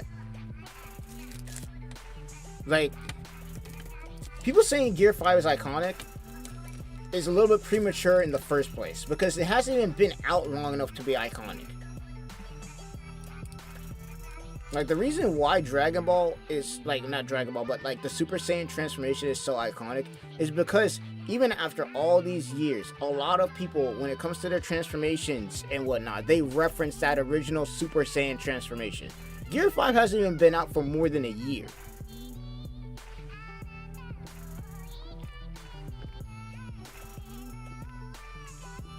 Or 2 years, my bad. Like, how the hell are you gonna say Gear 5 is more iconic than Super Saiyan, and yet it hasn't even been out long enough to be iconic? We can't even say if it's gonna be iconic or not because it hasn't been long enough to be out for that. Like, we can't say that people are taking reference from Gear 5 because it just came out. Like, saying Gear 5 is more iconic than Super Saiyan is really, like, a really dumb statement. It hasn't been out long enough for it to be iconic.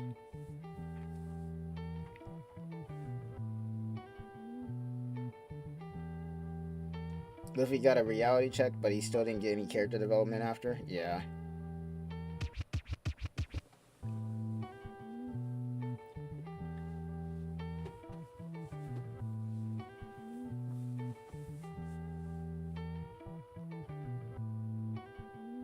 I'm gonna be real, when it comes to character development, maybe it's because I haven't watched a lot of One Piece, but I don't know, man. Does he even really get character development like that?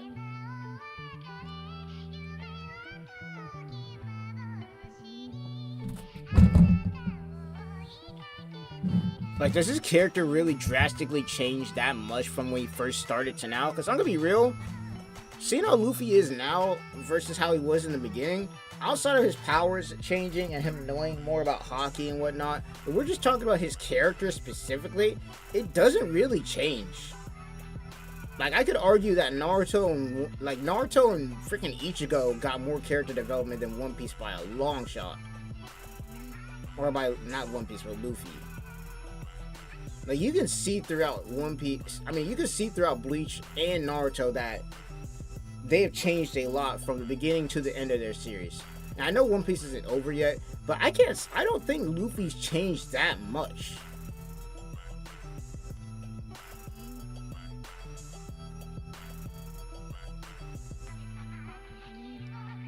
Nothing will top Goku's Super Saiyan transformation on the simple fact of the internet existing. Manga leaks and motherfuckers talking about the transformation 2 years before it even got animated. Yeah. Like, the theories and all that were crazy.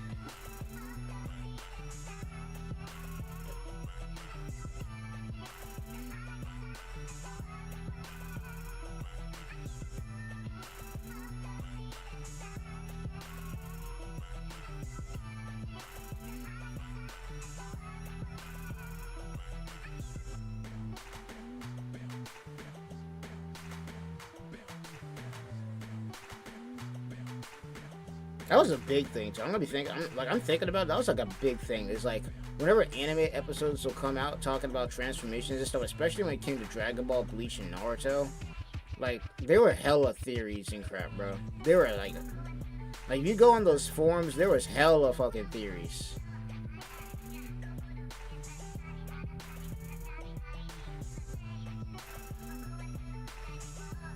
Also, one thing that a lot of people don't talk about, but it's like, outside of just the big three, anime like Fairy Tail and Hunter x Hunter were, like, while they weren't, like, carrying like that, they were still putting up numbers similar to the big three.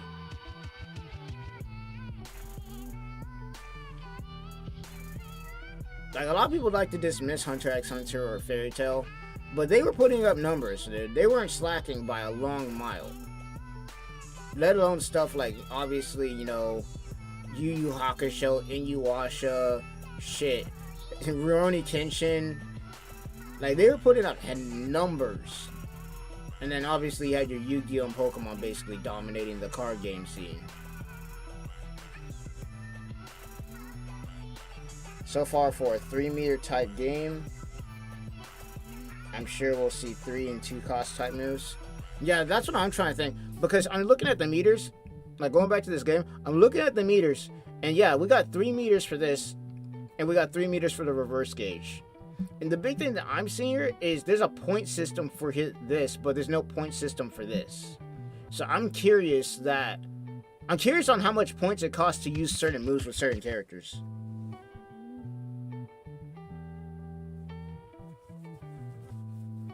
I'm really curious to see how that goes.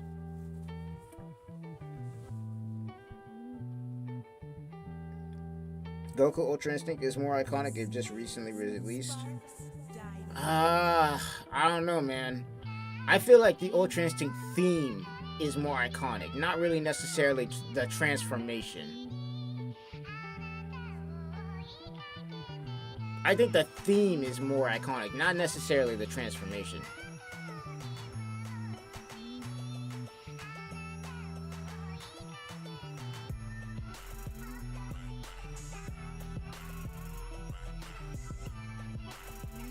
I remember Red Rock is more iconic, the Kamehameha tweet, and how Mans was willing to die on that hill. I saw that tweet too. That was the most stupid tweet I've ever seen in my fucking life. Because if you look up Red Rock and Kamehameha on Google Trends, bro, nobody is talking about Red Rock, bro. You don't see kids running around talking about Gum Gum Red Rock, bro. Once again, Gear Second and Gum Gum Pistol probably are more iconic than that move. I don't know if you did that. Hell, I'm gonna show you that right now. Let's go to Google Trends right now.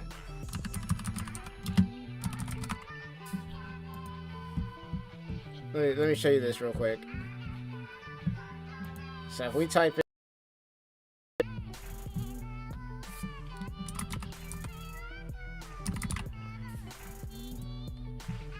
in, Kamehameha, right? And you compare that to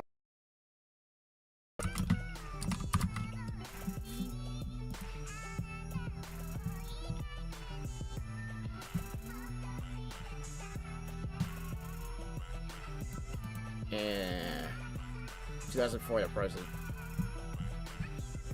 Like, it's not even close. It's not even close, bro. Like, look at this. It's not even freaking close.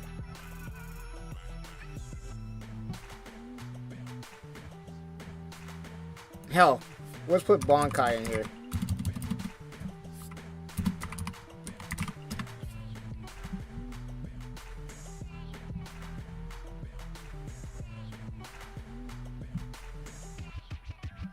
Like, it's not even close, bro. Let's not even do world. We'll do worldwide too. Let's just do that. Like, nobody's talking about Red Rock, bro.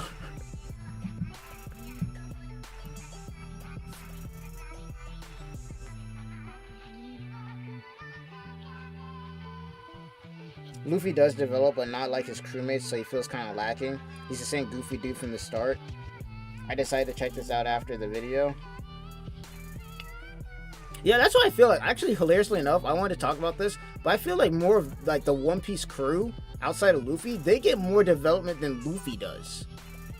It's like the opposite of, like, if you take Naruto's cast, right? You got your main cast, and then you got your side cast. Where the main cast specifically, like Naruto, Sasuke, Sakura, Kakashi, you know, those kind of characters, they get more attention than the side cast. The side cast kind of gets thrown out the window. Versus with One Piece, the any development at all.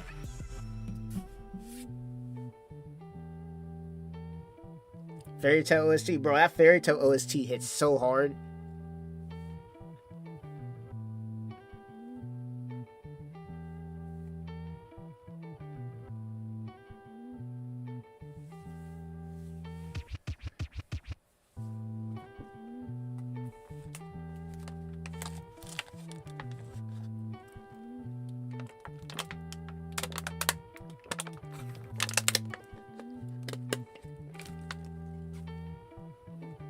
But I just realized I gone through like 5 water bottles in like the last couple hours I've been watching this video, bro.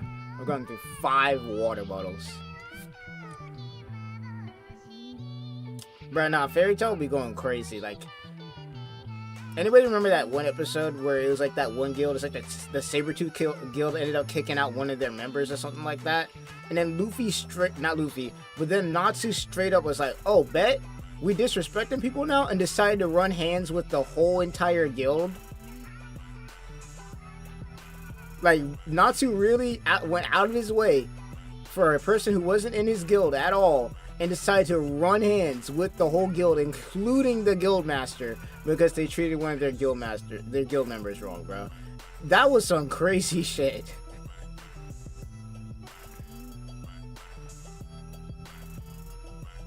Reverse Gauge is definitely like Season 3 Guilty Gear Stride Burst meter. Also, where's Rukio's Blood Wolf outfit? I need it. You already know they're going to put it in. There's no way they don't put Rukio's 1000-year Blood War outfit in the game. That's what I was talking about. Like, this game has mechanics from Guilty Gear with the gauges. It has mechanics from Blaze Blue, because Blaze Blue also has kind of these same things. Like, Blaze Blue has some stuff like that. And it's taken other stuff from, let's see, so I think Blaze Blue, Guilty Gear. What other fighting game was it? It got the 8-way movement, not from Tekken. Why is my brain always blinked out on that damn game?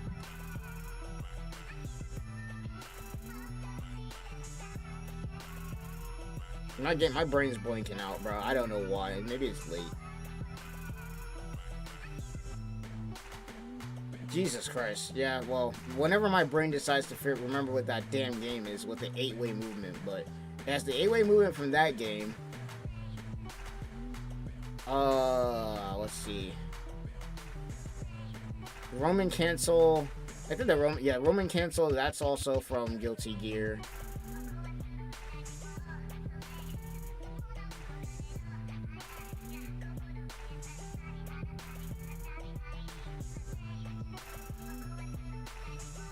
I'm trying to think here, because the supers definitely, the keycom moves definitely the way the supers operate definitely doesn't follow any normal games, as far as I know.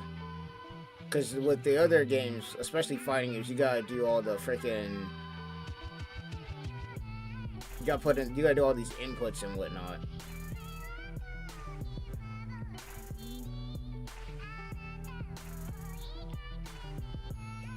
This game, now that I think about it, this game's got a lot of different fighting game mechanics in it. It really does.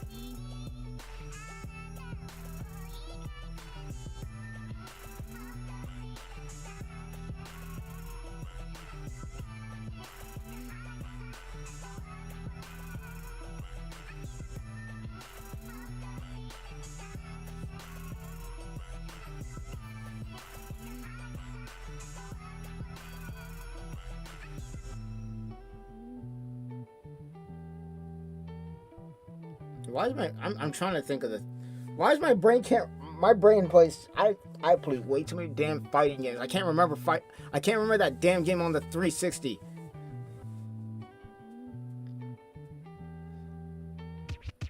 I can't remember that damn game on the 360.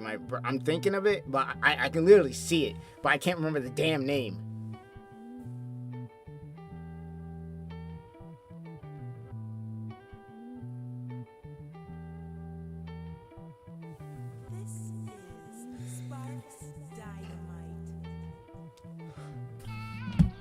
I'm about to freaking look it up, bro. I'm about to look the damn game up. Because my brain can't freaking remember it.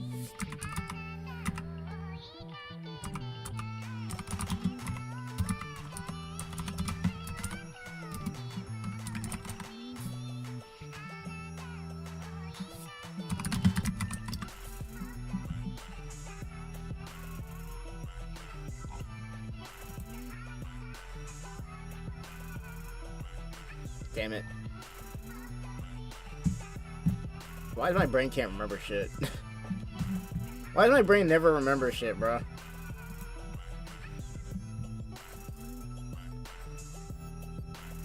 Did you like Soul Eater? Bro, Soul Eater was so gas. Soul Eater was the shits, bro. Bro, Soul Eater had some of the best AMVs I've ever seen in my damn life. It just really sucks that they changed the ending in the anime, bro. They changed the ending in the anime and it cooked it, bro. We could have gotten more. But they cooked it.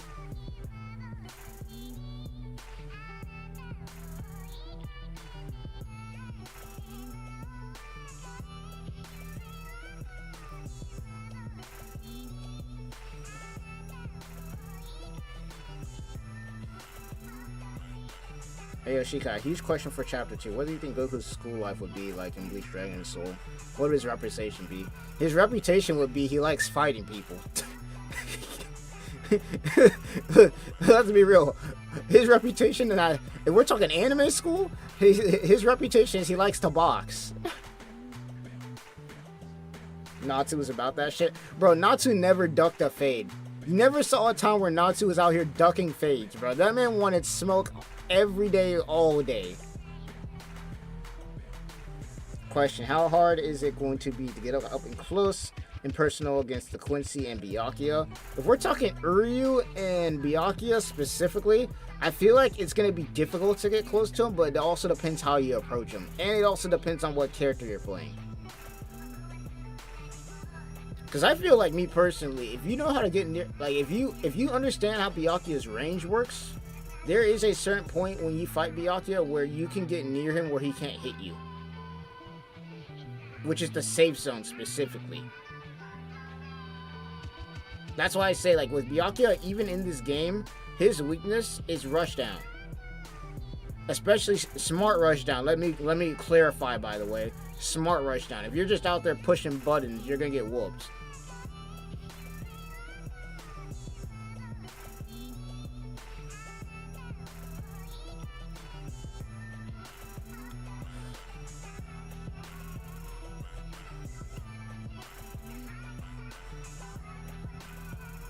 Also, think about school life when it comes to Bleach, or just anime in general. One thing I like about how Bleach does the school life is, like, they make it entertaining to watch. Like, it's actually entertaining to see Ichigo and the gang go through the school life. Like, whether it be them fighting people or just doing funny shit. Like, it gives the side cast some character, and I actually enjoyed those moments. Can't they spam long-range attacks? Yes, but the problem is with how they... Because here's the thing. You're thinking that they get to spam long-range attacks and they will have to get near you. Which, I mean, that's the way you want to play them anyways. But there's going to be a way to get near them. Trust me. There's going to be a way to do it. That's why movement in this game is also going to be hella damn important. There's going to be a way to get close to them. I mean, you're seeing that right now with Gin and freaking Toshiro. Toshiro doing hella movement on this man.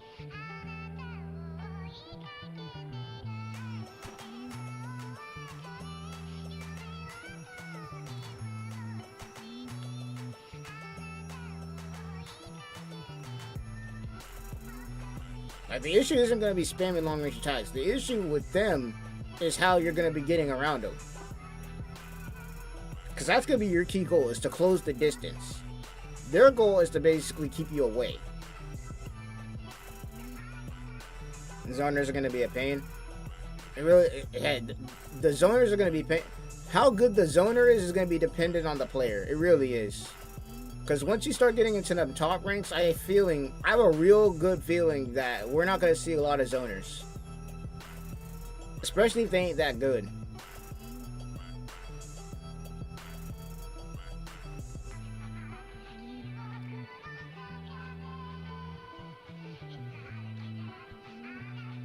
Honestly, saving your flash step, because the flash step does cost you meter, saving your flash step against zoners, or like keeping your, like knowing your meter against zoners is going to be really important.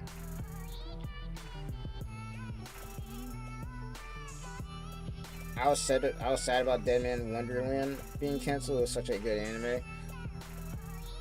You know what anime I'm sad about that's never going to get freaking continued is High School of the Dead. Because the creator died, we ain't going to get any more of that. Like, that anime is on permanent, that anime is on permanent hiatus. We're never getting that finished.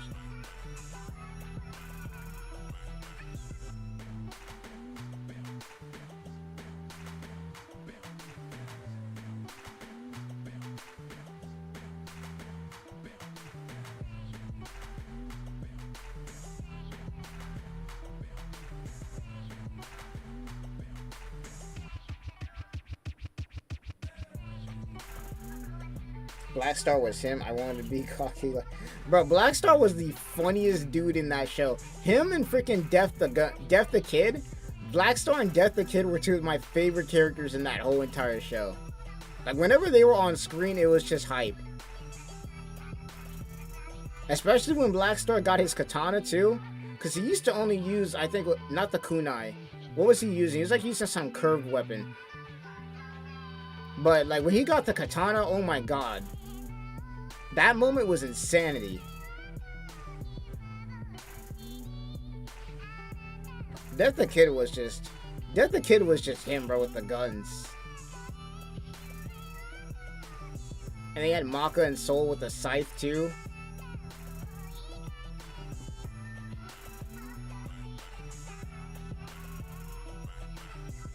Ukiura is about to be a pain in the butt.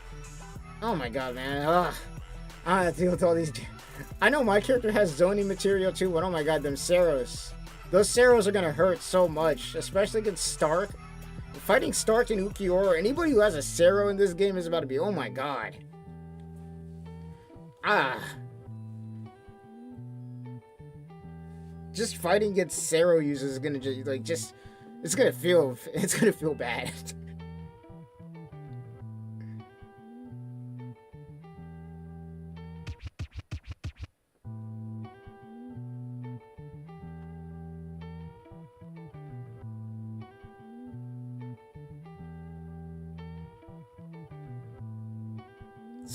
Soul Eater, they could have.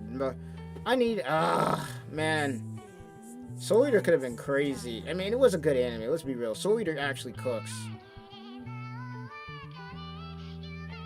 It's just, why did they change?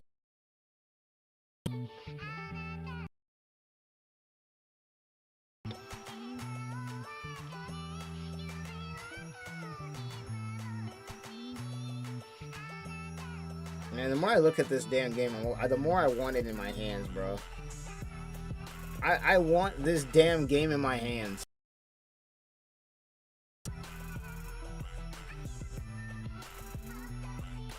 I need it, and I need it now.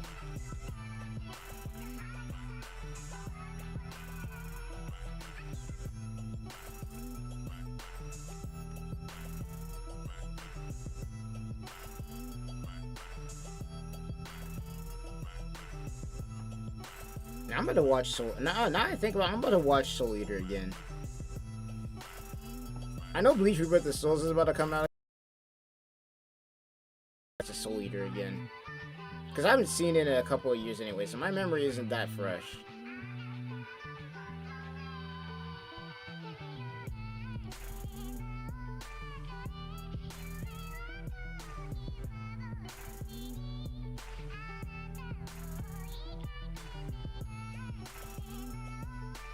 I'm about to be punishing people. I'm about to be punishing Mashers so hard. I'm not even gonna lie to you. I'm about to be punishing Mashers so hard in this damn game. Because my main thing, my focus when playing this game is gonna be movement, man. It's gonna be movement. I'm going to be saucing people up in this damn game. These are the things like it's gonna be fun with this grapple. Too, by the way, he's got like a scorpion type move where he can do like the get over here.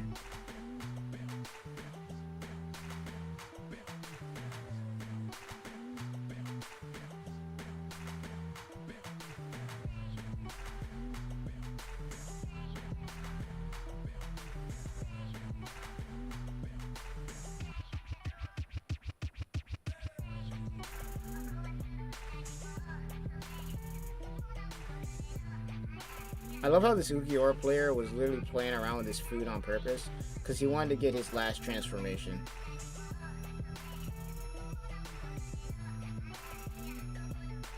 He wanted to be manga accurate.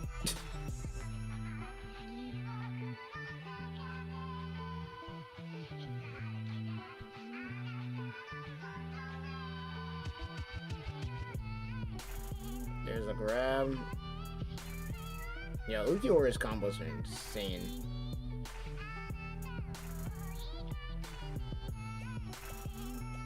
Characters with multiple transformations like this are going to be really interesting to play against because you're kind of on a ticking time bomb against them.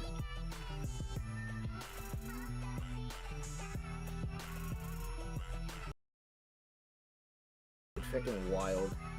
I remember watching this Ukiura versus Ichigo gameplay for the first time. I'm like, this man was really out here playing with his food just so he could get his last transformation.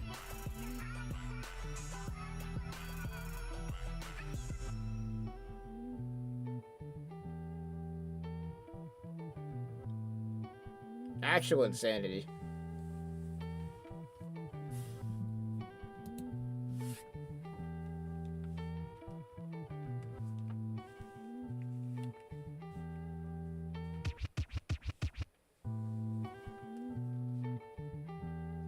Blackstar used a chainsicle blade? Yeah.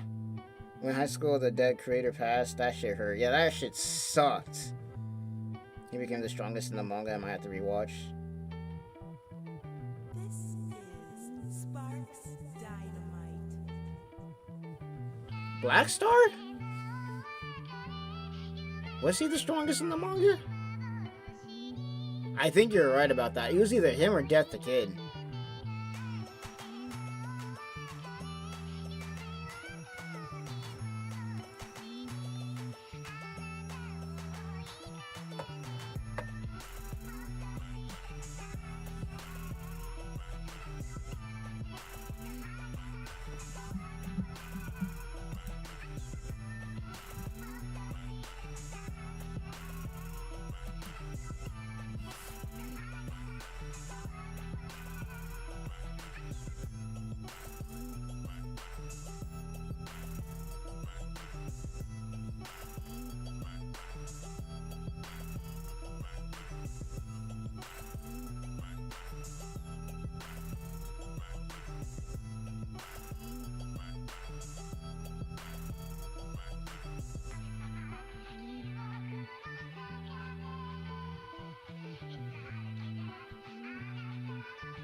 Ikaku's about to be a popular character. Believe it or not, probably, I'm gonna be real with y'all.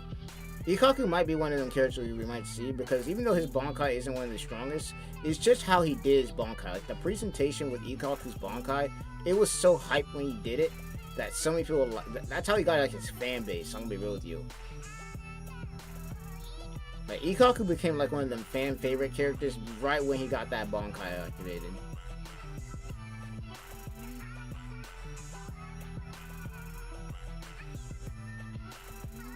What system we all playing on? On Sony? PS5, yeah. I'm on PS5 too. And I just got my PS5. I play on all consoles, bro. If there's a game that I want to play on it, I'm playing it. The only reason I didn't buy a PS5 before is because all the Sword Art Online games that I had were all on Xbox, PS5, and PC. So I was like, hey, I don't care. I got myself an Xbox. That means I can play Sword Art Online. Though I wish those games were crossplay. I really do.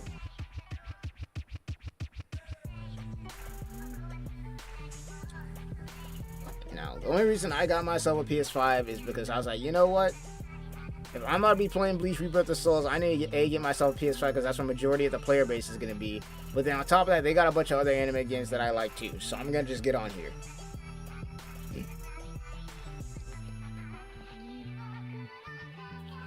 That, and I've always wanted to get a PS5 and an Xbox. But the problem is when the Xbox and PS5 came out with their new consoles, the scalpers got a hold of them. We're out here trying to sell PS5 and Xbox Series X's for over $1,000 on eBay, and they got me all the way fucked up. If you think I'm buying a PS5 for $1,000, I can wait a couple of years. And that's exactly what I did. Freaking scalpers out here trying to sell me a PS5 for $1,200 on eBay in 2020.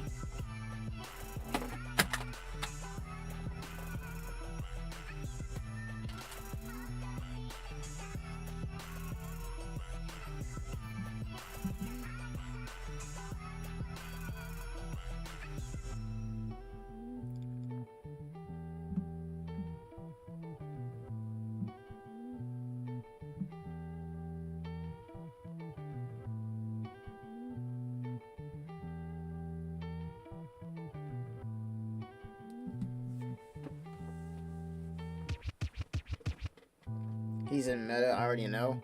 Ikaku? I don't think Ikaku's gonna be meta, bro. I'm gonna be real with you. He's gonna be insanely popular to play because of how his character is. Like, the thing with this game is a lot of characters, people aren't gonna play them for meta. A lot of people, the reason why people are playing these characters is because it's gonna be their favorite. Like, obviously there's gonna be people who pick meta characters. Don't get me wrong, there's gonna be a meta in every fighting game. But a lot with this game specifically, with how different the characters play and everything like that too, is gonna be on like favorite. Like, who's your favorite character?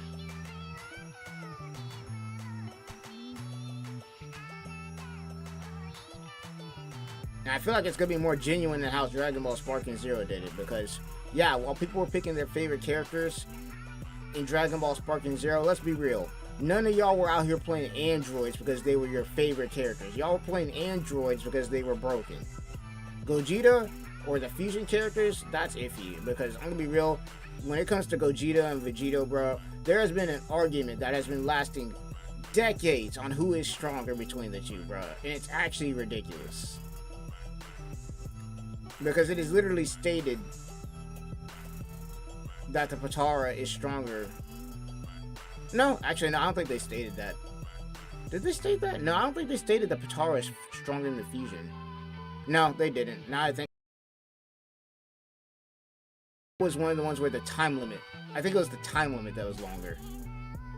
I think it was the time limit or something. I know they stated something. There's like a difference. Outside of the way that they fuse, there's like a difference with how Gogeta and Vegeta work.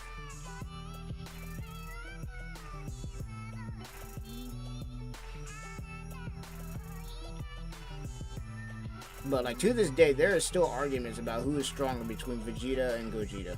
I like Gogeta, me personally. He's got the drip and everything. And I feel like he's stronger right now. I really do. But then again, you can't really tell because both the like Vegito and Gogeta, as far as the opponents they have faced, they both fought really strong opponents. Like, you had Vegito fighting basically a fused Zamasu, who is freaking OP as hell. But then you got Gogeta out here fighting a Broly that's out here taking on Super Saiyan Blue Goku and freaking Vegeta by himself.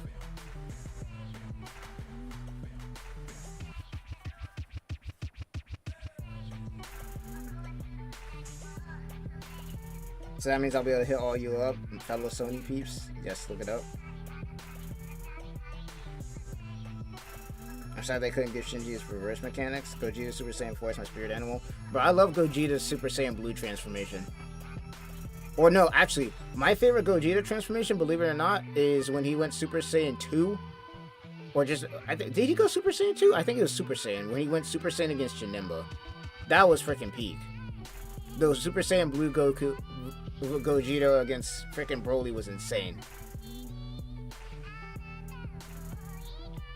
I'll be on PC and PS5. I'm more likely going to be on Xbox and PS5. I'm not too sure about PC for me. I got a lot of games on my PC. It probably won't be able to take all the space.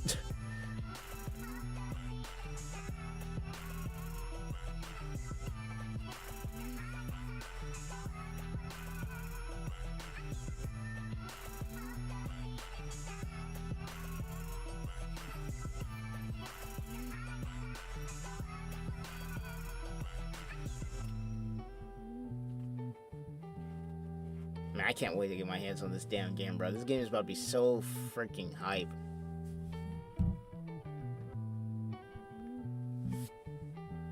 I make mods for Unreal Engine games, so I gotta make sure my PC copy is secure first. I'm curious. See, that's what I'm really curious, bro. Oh, nah. See, now that you're mentioning mods, now that you're mentioning mods, yo, you already know what some people are about to do in this game, bro. You already know what some people are about to be doing with certain characters in this game, bro. Oh my freaking god. You already know what people are about to be doing with the mods in this game, bro. For certain characters. Oh no, man. It's about to get ridiculous. Also, funny enough, the game comes out on my birthday. I'll be 23. Nice. Hey, what's up, Hates Big... That is a crazy name. Hates Big Crowds. That's crazy. But welcome to the stream. Welcome to the stream.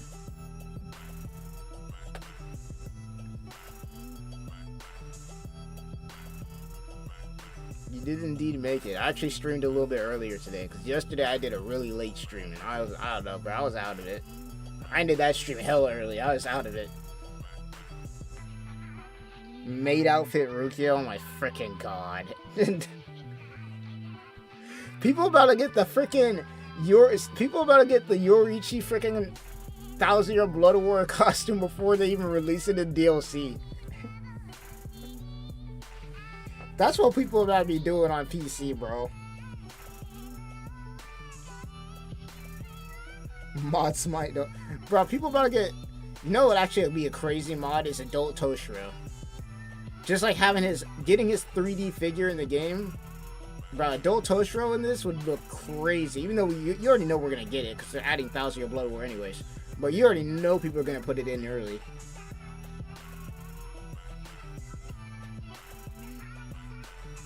Can we get a tier of potential made video or live? I feel like we could probably do that. I was actually going over it earlier. Like, I was going over some of the characters because the Resonance of Souls thing kind of got their website up and going. I was kind of going over like some characters and whatnot earlier. I think that's gonna be a really crazy in-depth video if I do decide to make it or do a live on it, because there are so many characters in this game. Also, you know, peep the clash right there. But there's so many characters in this game that it's gonna be nuts to figure out who's gonna have the most potential out of everybody here. Also, you're gonna do a live stream. You already know I'm gonna do a live stream day one, bro. I'm off work that day. I'm not working that day, bro, when this game drops.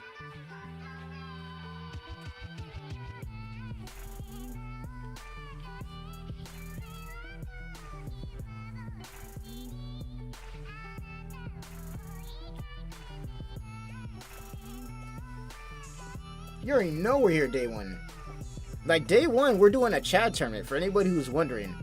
Day one, we're literally doing a Chad-only tournament. So everybody and their mom is playing Chad. We're going to get a lobby going, assuming that they got lobbies going, and they better. And we're going to just have nobody but Chad. We're going to have to figure out who is the best Chad in Rebirth of Souls on day one. I like Gogeta, but also fucks with Vegito. I don't care who's stronger. I just like the fact that they show regardless. And that's crazy too. Is technically, if you really want to think about it, Gogeta and Vegito are technically their own separate entities, and they only get to show up for a limited amount of time. Like, somebody made a theory that the reason why Gogeta is always smiling is because he knows that he's only going to be allowed to exist for a certain amount of time, so he's going to enjoy himself while he's out there. Which really is sad and depressing if you think about it. Hey, thanks David Roman for the sub. Sparks Dynamite. Who we all maining? You already know I'm maining Toshiro. Here's my mains. My mains, my mains are Toshiro, Horibel, Yoriichi, and I'm gonna have a pocket Shuhei. That's who I'm doing. And I might pull out a freaking Rangiku. I might pull out a Rangiku. Don't quote me on that. I might pull out a Rangiku.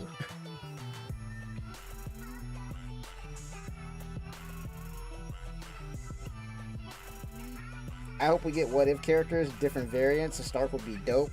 Nah, you know what I'm hoping is that we unlock Tenza Zangetsu by playing through the game.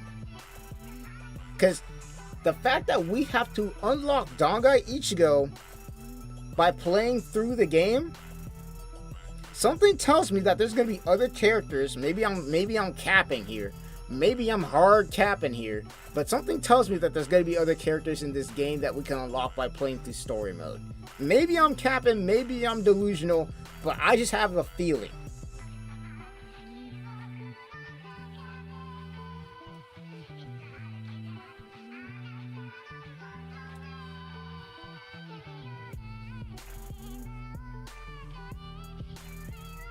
We were making the same jokes in the modding server. The minute somebody found out the game was in the UAE, Rangiku came up with the swiftness. Oh my fucking god, bro.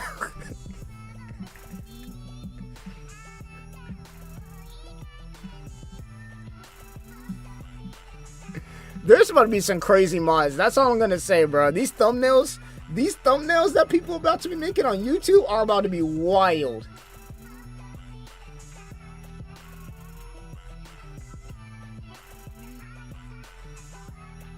I think this game is going to be very good for your channel, rooting for you. Hey, we're just here to have fun and chill, bro. That's all we're here to do.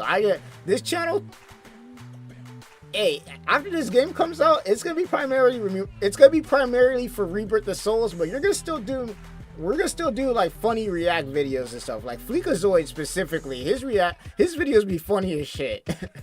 Fleekazoid be making some freaking bangers, bro. Overall, I'm just here to have fun and talk to people and whatnot. That's the goal with me, bro. I'm just trying to chill. I will be the best Toshiro on this game. Like, let's not get it twisted. I'm making sure I'm the best Toshiro on this game.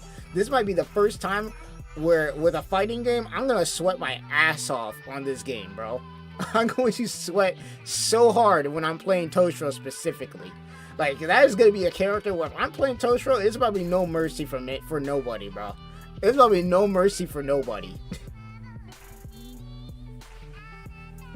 Like, I got a reputation to uphold.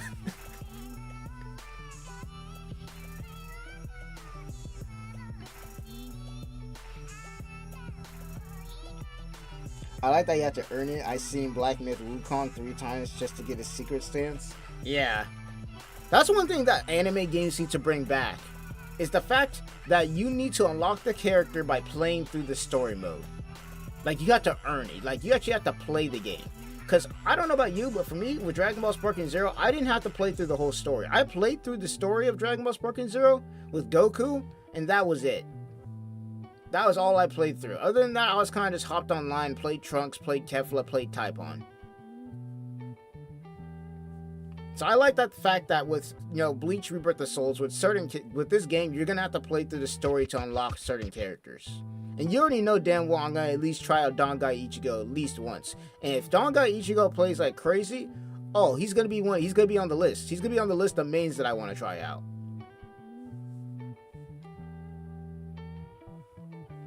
Can we get achievements for mastering our main? I don't know, maybe. I'm maining again. I kind of want the mod souls and the balance in the game.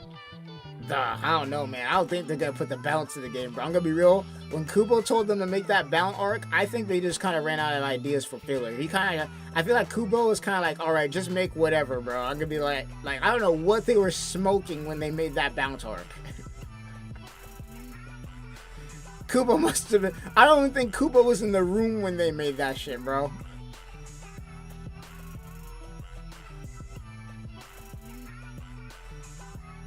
Bounce could be like the puppet style characters of the game. Nah, bro, the Bounce arc, they were not cooking with that, man.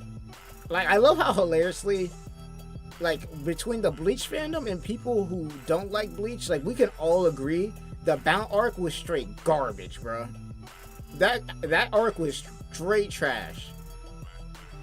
Like, the only filler arcs I liked were the Zanpakuto Rebellion filler arc and the Regai one, where they had to fight their clones and whatnot. That arc was freaking gas. And also, hilariously enough, those two filler arcs were two of the most... Those two filler arcs, they put the most budget into them filler arcs. Like, do you know... But, like, the animation on those filler arcs was actually nuts. And then, obviously, you know, the beach episode. Let's be real. You know, they had to have the beach episode. That was the best. That was the best filler arc right there. It's the beach episode.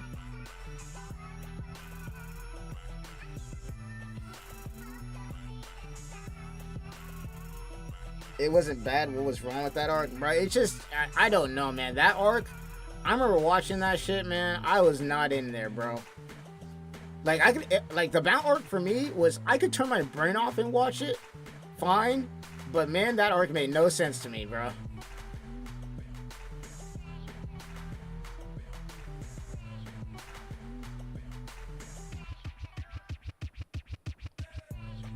That Bounce arc was not it. Like if I had to watch the Bounce arc, I could turn my brain off and kind of enjoy it. But if I'm watching it and I'm just looking at it, I'm like, nah, bro. I would rather watch the Zanpakuto Rebellion arc or the Regai arc. And technically, the Zanpakuto Rebellion arc, depending on who you ask, is technically we never got confirmation. But I think the Zanpakuto Rebellion arc is technically canon now. Because they showed that scene with Byakuya fighting Koga in Thousand Year Blood War. So I think they never confirmed it, but I'm pretty sure Zanpakuto Rebellion, because of Thousand Year Blood War, might be canon. Anime-wise, not manga-wise.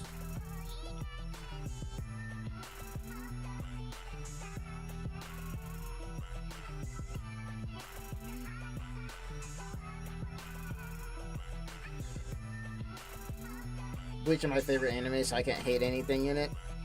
I wouldn't say I hate the Bounce arc. It's more of a criticism that I just didn't like it. It's not my thing. I don't think I hate it, because once again, I can watch it. It's not like it's unwatchable for me.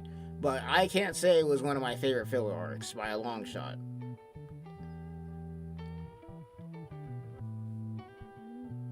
I'm more a fan of the manga than the anime. That's what a lot of people say. I'm kind of there with you on that too. Like the anime I like, but the manga I just like it better. But that's also because they screwed up the anime. Like the anime, I'm gonna be real, the people behind making that anime, they did a decent job with it, but oh my god, they screwed up on so many things. Especially with Orihime, bro.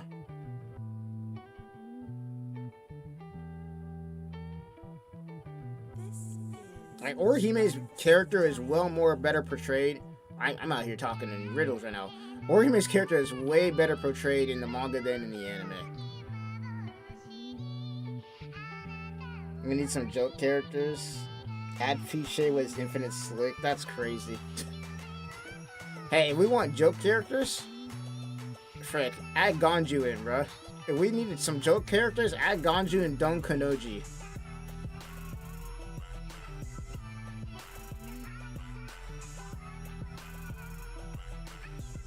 That's what we need to add.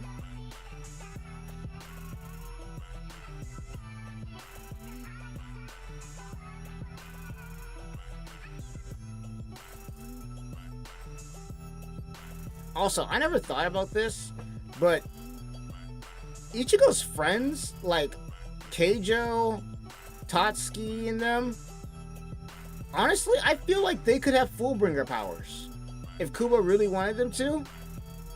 Same with like Karin and, you know, Yuzu.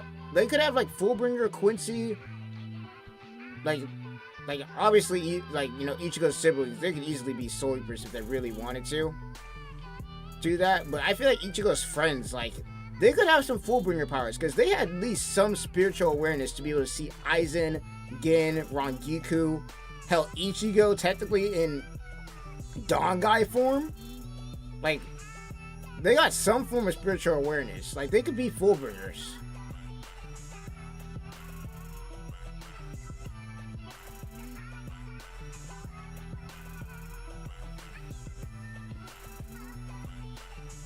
Like, I feel like if they really wanted to train those characters and put them in the story to be Fullbringers, they could do it.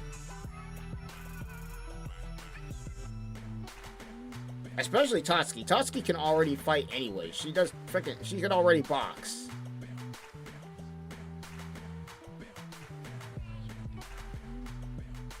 I only want Kiryu because he was a good villain. He was an alright villain. I wouldn't say good. He was an alright villain.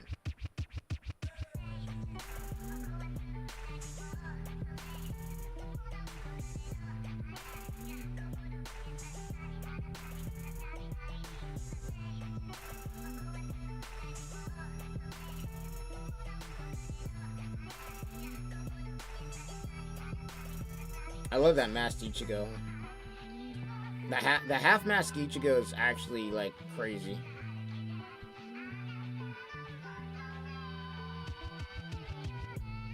Also, I wonder what would have happened. Like, what do you guys think would have happened if instead of Ichigo being afraid of White in the very beginning, kind of just let White do whatever he wants? Like, what do you think would have happened?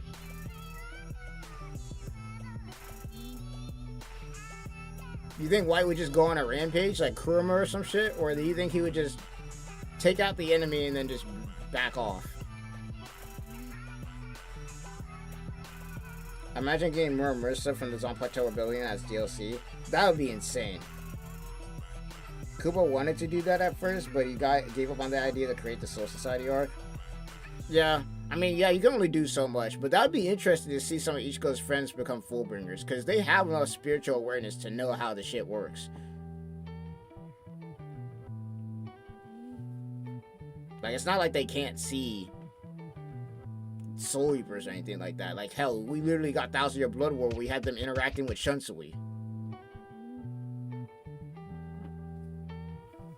Let alone before that, where they're out there interacting with Aizen, Gin, freaking pretty much a lot of the Soul Reapers. How technically, if we really want to go there, how Ichigo's sibling was out here freaking talking to Toshiro at one point, same with Rangiku. Grimmjow looks like a fun character to play as. Grimmjow's about to be combo heavy as crate. Like Grimmjow got like a 33 hit combo or some bullshit. It was like 31 to 33 hit combo.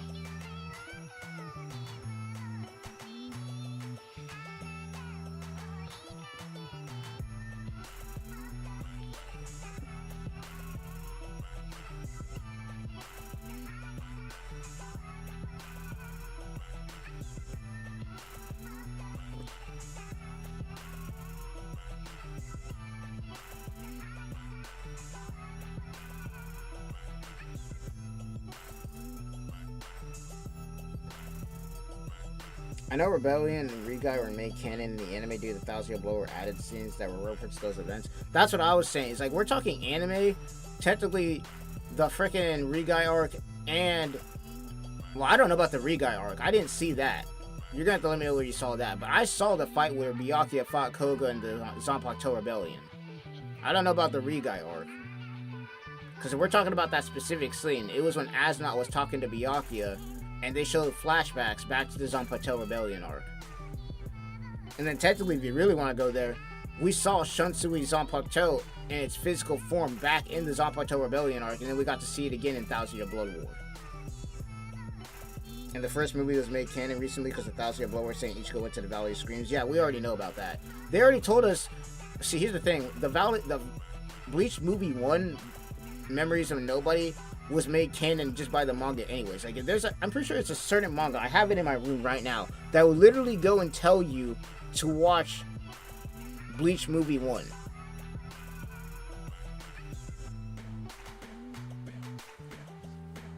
I think it was a narrative. I think narratively, it was impossible for Ichigo not to reject the hollow inside him because before 1,000 Year Blood War, he thought Grand Fisher killed his mom. Yeah, that is true. That does play a big part into it. I hope they add Zangetsu. His fighting style was unorthodox. Bro, let me tell you, when I say this, everybody in their mom, when Bleach was airing, wanted Ichigo to freaking take... Everybody wanted Ichigo to copy Zangetsu's fighting style, bro. Everybody. Like, Zangetsu's fighting style is so crazy, but it looks so good. Like, he makes it look so freaking good. What if they add Senjumaru as DLC? Imagine what the finisher would look like. Not only that, but it would be different for each character. Oh my god. Yo, let me cook. Yo, imagine we get freaking Oetsu and they put his Bankai in the game. Imagine that shit. Because we didn't get to see his Bankai technically in the anime, because they sacrificed themselves in order to give Senjumaru her Bankai, right? But imagine if they put Oetsu's Bankai in the game, bro.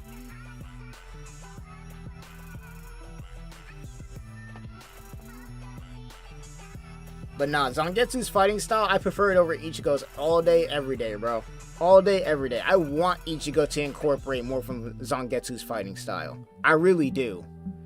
The only two things that we saw Ichigo take from Zangetsu's fighting style is the point-blank Getsuga Tensho that he does, and that one time he spun his blade around and then used it to destroy the thing that Rukio was being held up on.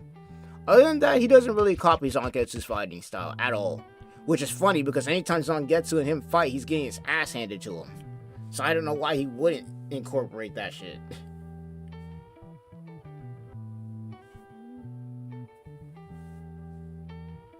He delivered on one of my favorite quotes. What's the difference between a king and a horse? Man, that freaking... Bro, there's so many edits of that. There's so many edits of White Zangetsu saying that shit.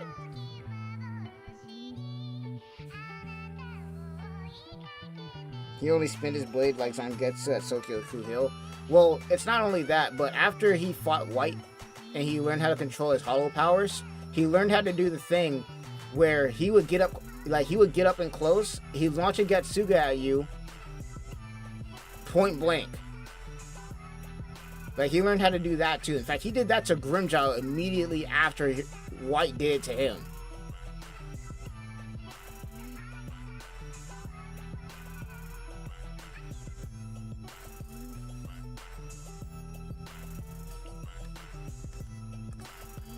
Like, whenever he does that point blank Getsuga Tensho, he did that to, like, White did that to him first before he did it to Grimmjow. We need Candace and the other girls, and again, you already know they're putting them in. The Bambis are some of the most popular, well-known Quincy's in the whole entire series.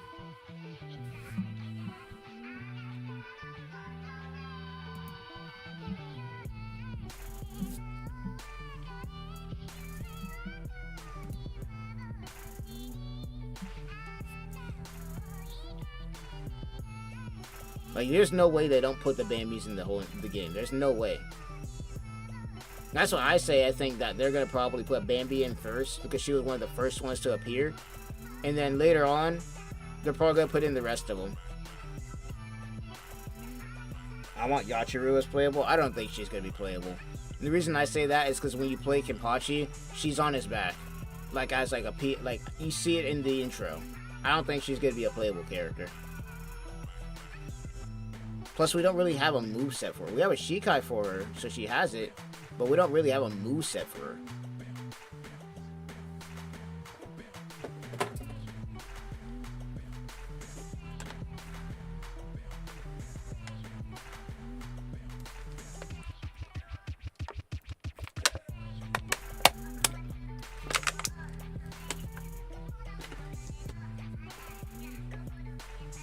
I will say there was a lot of theories in early Bleach when Soul Society arc was a thing. There was a lot of theories around how strong Yachiru was. Because we never saw her fight, but we saw that she had aura. We saw that she had aura. But then again, you know, she's technically a part of Kenpachi, so I mean, it makes sense. These Saisula Power players are about to be so troll. These guys are gonna be so much. These gonna be so trolling as hell. I'm gonna hate fighting these guys because they're gonna troll so hard on me.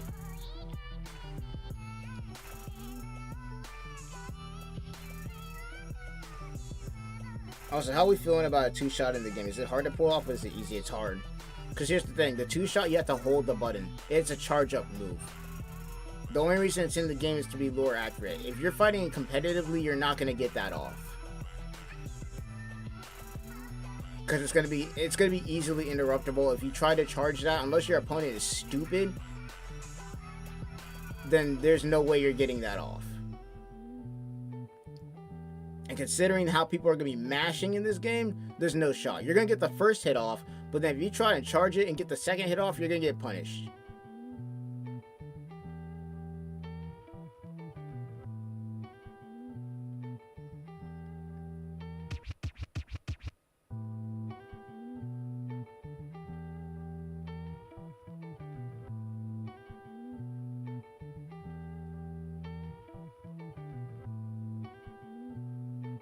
No, this game is lore accurate, but when it comes to that 2-hit kill move, let's be real, nobody's getting that off in competitive. Nobody. And if they do somehow get it off, and it's too broken, they're gonna patch that shit. They will patch that shit, trust me. But the way it's looking right now, nobody's getting that off in competitive. You might get it off in the story mode. Hell, you might even get it off in practice, maybe. But you sure as fucking getting that off when you're in a player match or a freaking competitive match. It's just not happening.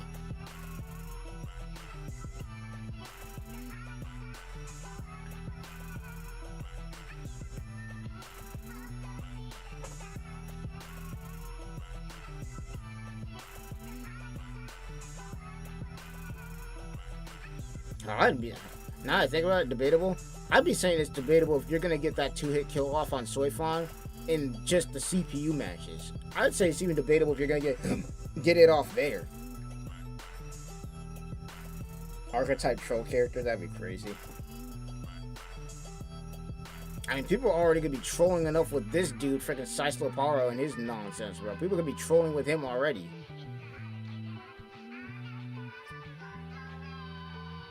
All these damn summons he has.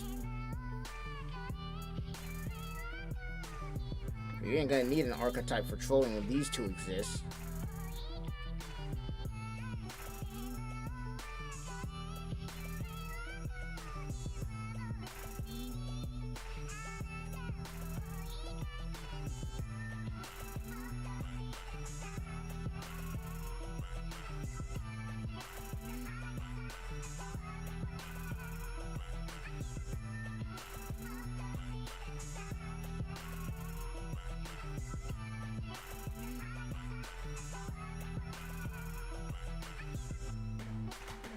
Saisula Paro is about to be so annoying to fight, man.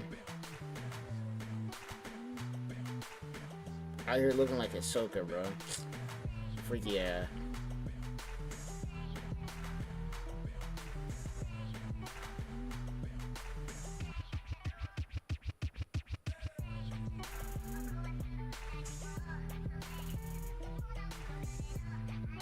Crazy thing about this game is the strategy. Like, some characters aren't gonna want to just go for the now or never immediately. Like, some of them are gonna go for the soul break because it's gonna be more beneficial for them to go for it.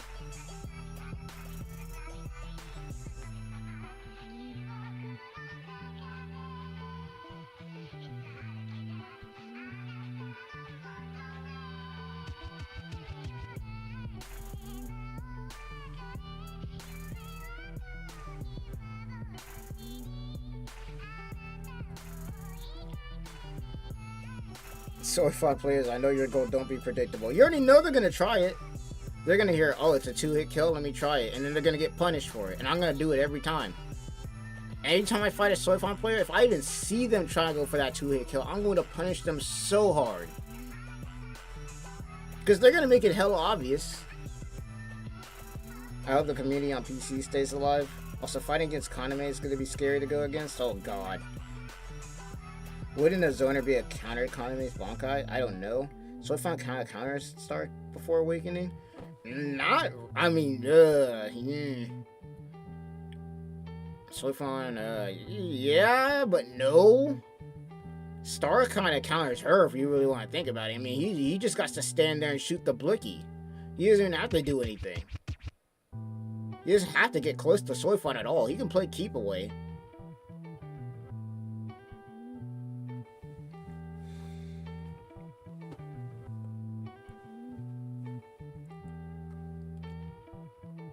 This is Sparks Dynamite.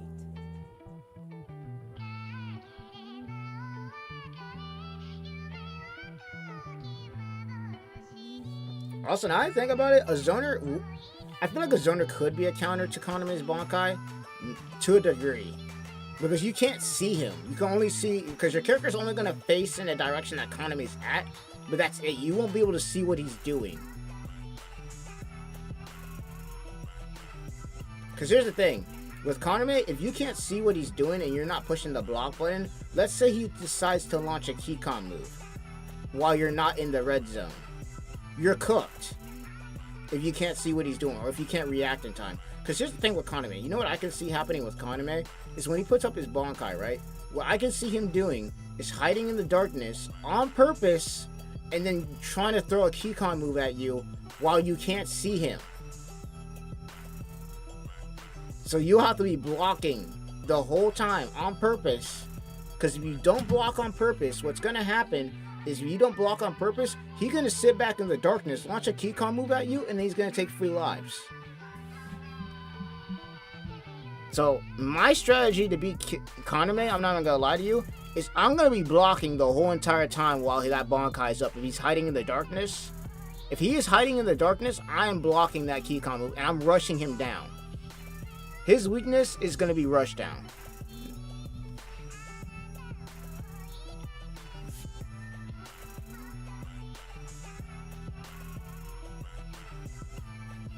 She's a rush down?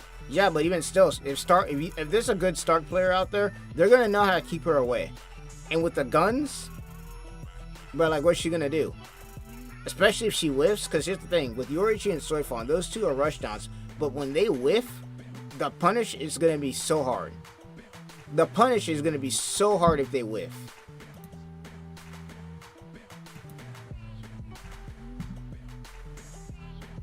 But the advantage that Soifon and Yorichi have is that they're going to be crazy with combos, but when they whiff, then they're kind of cooked. Gotta head out, guys. Had fun watching the stream. Gotta get back to doing my college work. Hey, you know, thanks for stopping by the stream. You know, hope the college goes well. You know, get them good grades and whatnot. But I haven't gone to school in a minute. Fat minute. I've done online classes, but I haven't gone to school in a fat minute. So, you know, good on you for doing that, man. College isn't for everybody. And honestly, I'm gonna be real with you when I say that. I envy people that can do college for 4 years, because I did college for 2 years. I went to a what was it? I went to a community college for a couple of years to get, did my associates for an art degree that I wanted to do, or graphic design specifically. I still need to go back and finish that too. I'll do it one day.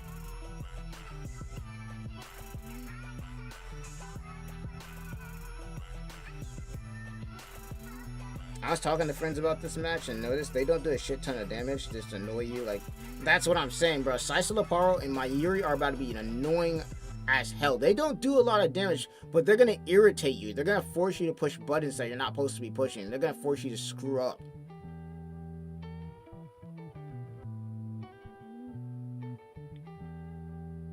I love that this game is gonna involve a lot of strategy and mind games. Yeah, it is. It really is. Like, when you're playing against characters like Mayuri and Saisala Paro, you gotta keep your head on a freaking swivel, and you gotta keep your head on. You can't be out here raging against those two, because they will cook you if you do.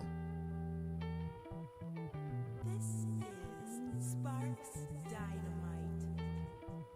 Also, one thing that I like about this game a lot too is the fact that you cannot underestimate any character under any circumstance, because all of them are broken in some form or another, and they will cook you if you underestimate any of them. So, like, let's say you go online and you run into a Chad thinking it's about to be free eats, but the Chad is a better player than you. Best believe you, I don't imagine Chad losing. That's all I'm going to say is I'm not going to imagine Chad losing in that scenario.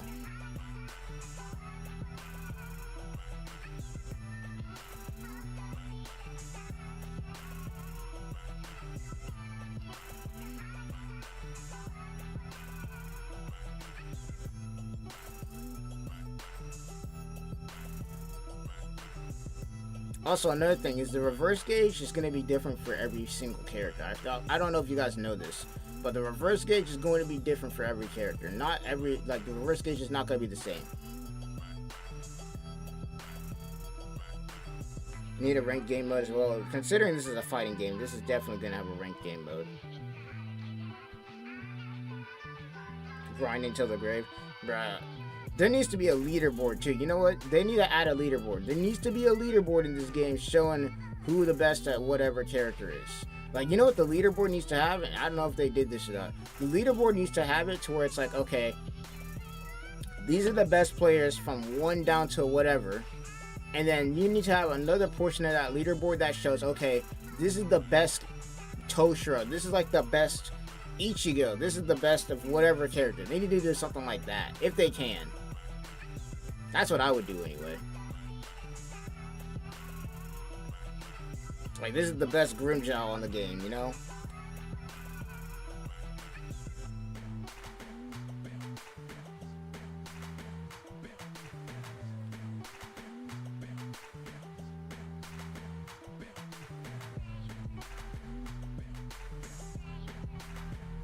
Grimjow is about to be crazy.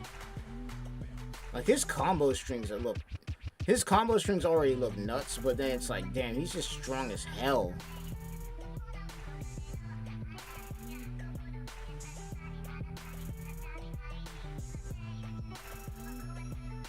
Also, I've been noticing this with the freaking CPUs. They be wasting the hell out of that reverse gauge for no reason. They just be whipping it out. They don't even, like, be combo extending.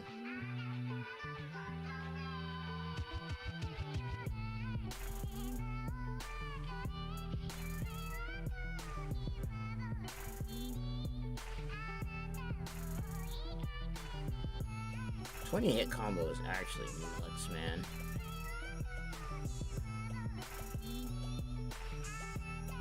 I'm number 1 Ukiora, believe me or not. Hey, you can have that. I ain't playing Ukiora like that. You could have it.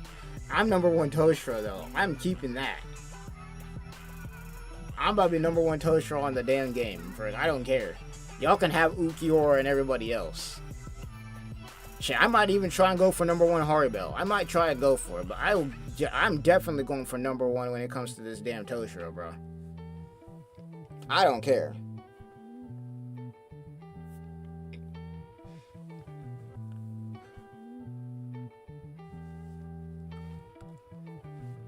Like, I'm going to... Like, this is how sweaty I'm about to be when this game drops, bro. I'm about to be out here studying frame data. And I don't know about you, but when it comes to frame data and all that shit, when it comes to fighting games, I never really cared about that kind of shit. This is about to be the first game where I'm about to be out here analyzing frame data.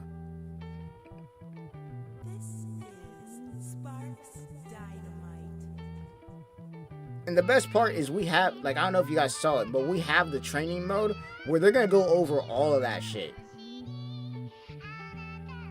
So, like, I'm going to be in the lab. Like, we're going to have live streams where you're going to be just having me simply labbing characters.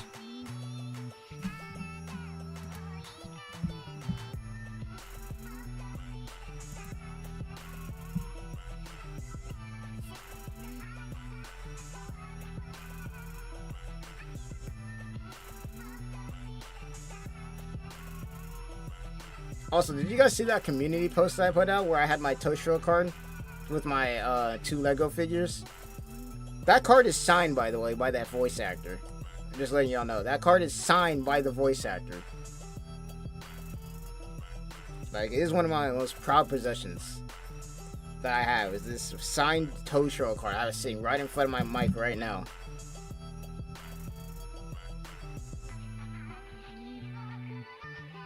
Number 1 Grimgel.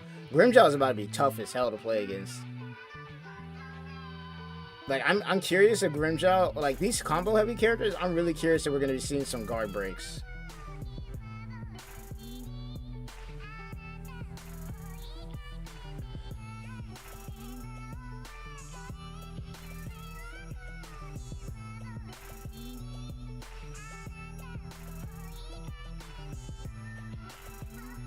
Like, this will be the first time where I'm gonna be out here talking about frame data. Like, I'm gonna be out here talking about frame data, like, in a freaking fighting game, bro. For the first time in my damn life. Like, I've always had an idea of how frame data works, but I never really got that deep into it. With this game, though, I feel like this is gonna be the game where I go crazy deep into it. Like, you're about to have me with a fucking calculator out or some bullshit. I'm out here doing the Pythagorean theorem on some bullshit, bro.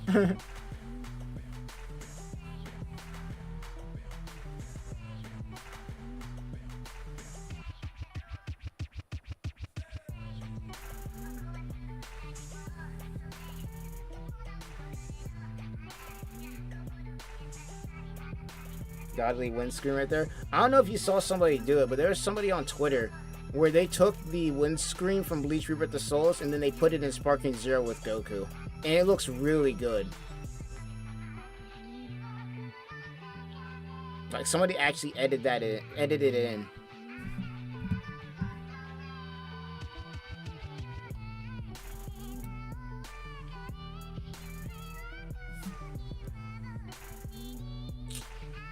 Man, Bleach Rebirth the Souls is about to be so freaking hype.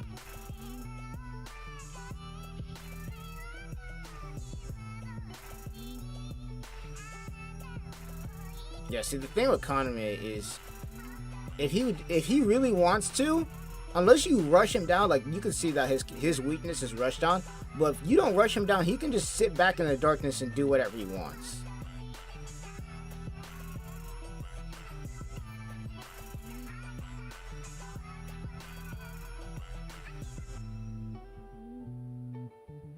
Like, the key to beating Kaname here is honestly rushing him down. And hilariously enough, Kenpachi is literally perfect for that. He has so much super armor.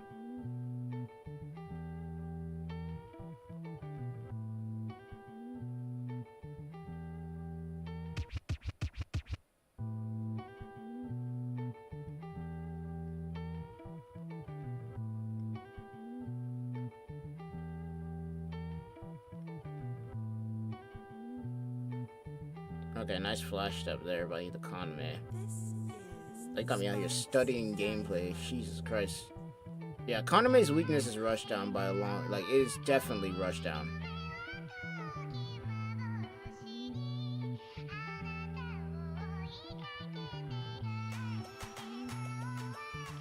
I love that backflip move that he has. That's so flashy.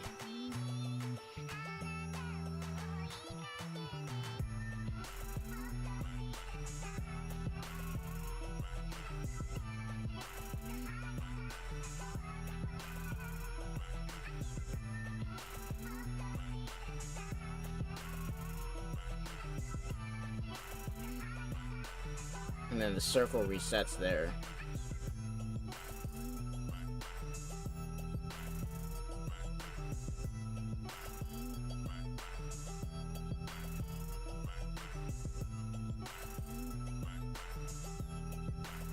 Yeah, Kaname's main thing, I feel like with Kaname, his main thing is he wants to get in with his combo and then do that backflip thing that he does and then jump right back into the darkness. That's what I feel like he wants to do. And just to get off of me, yep. Like, Kaname's main thing is he's gonna want to abuse the hell out of the darkness.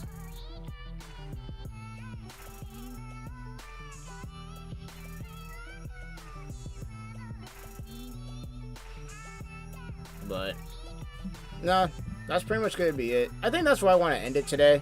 I might do I'm gonna have to do a video probably analyzing some certain characters or whatnot, or talking about certain things.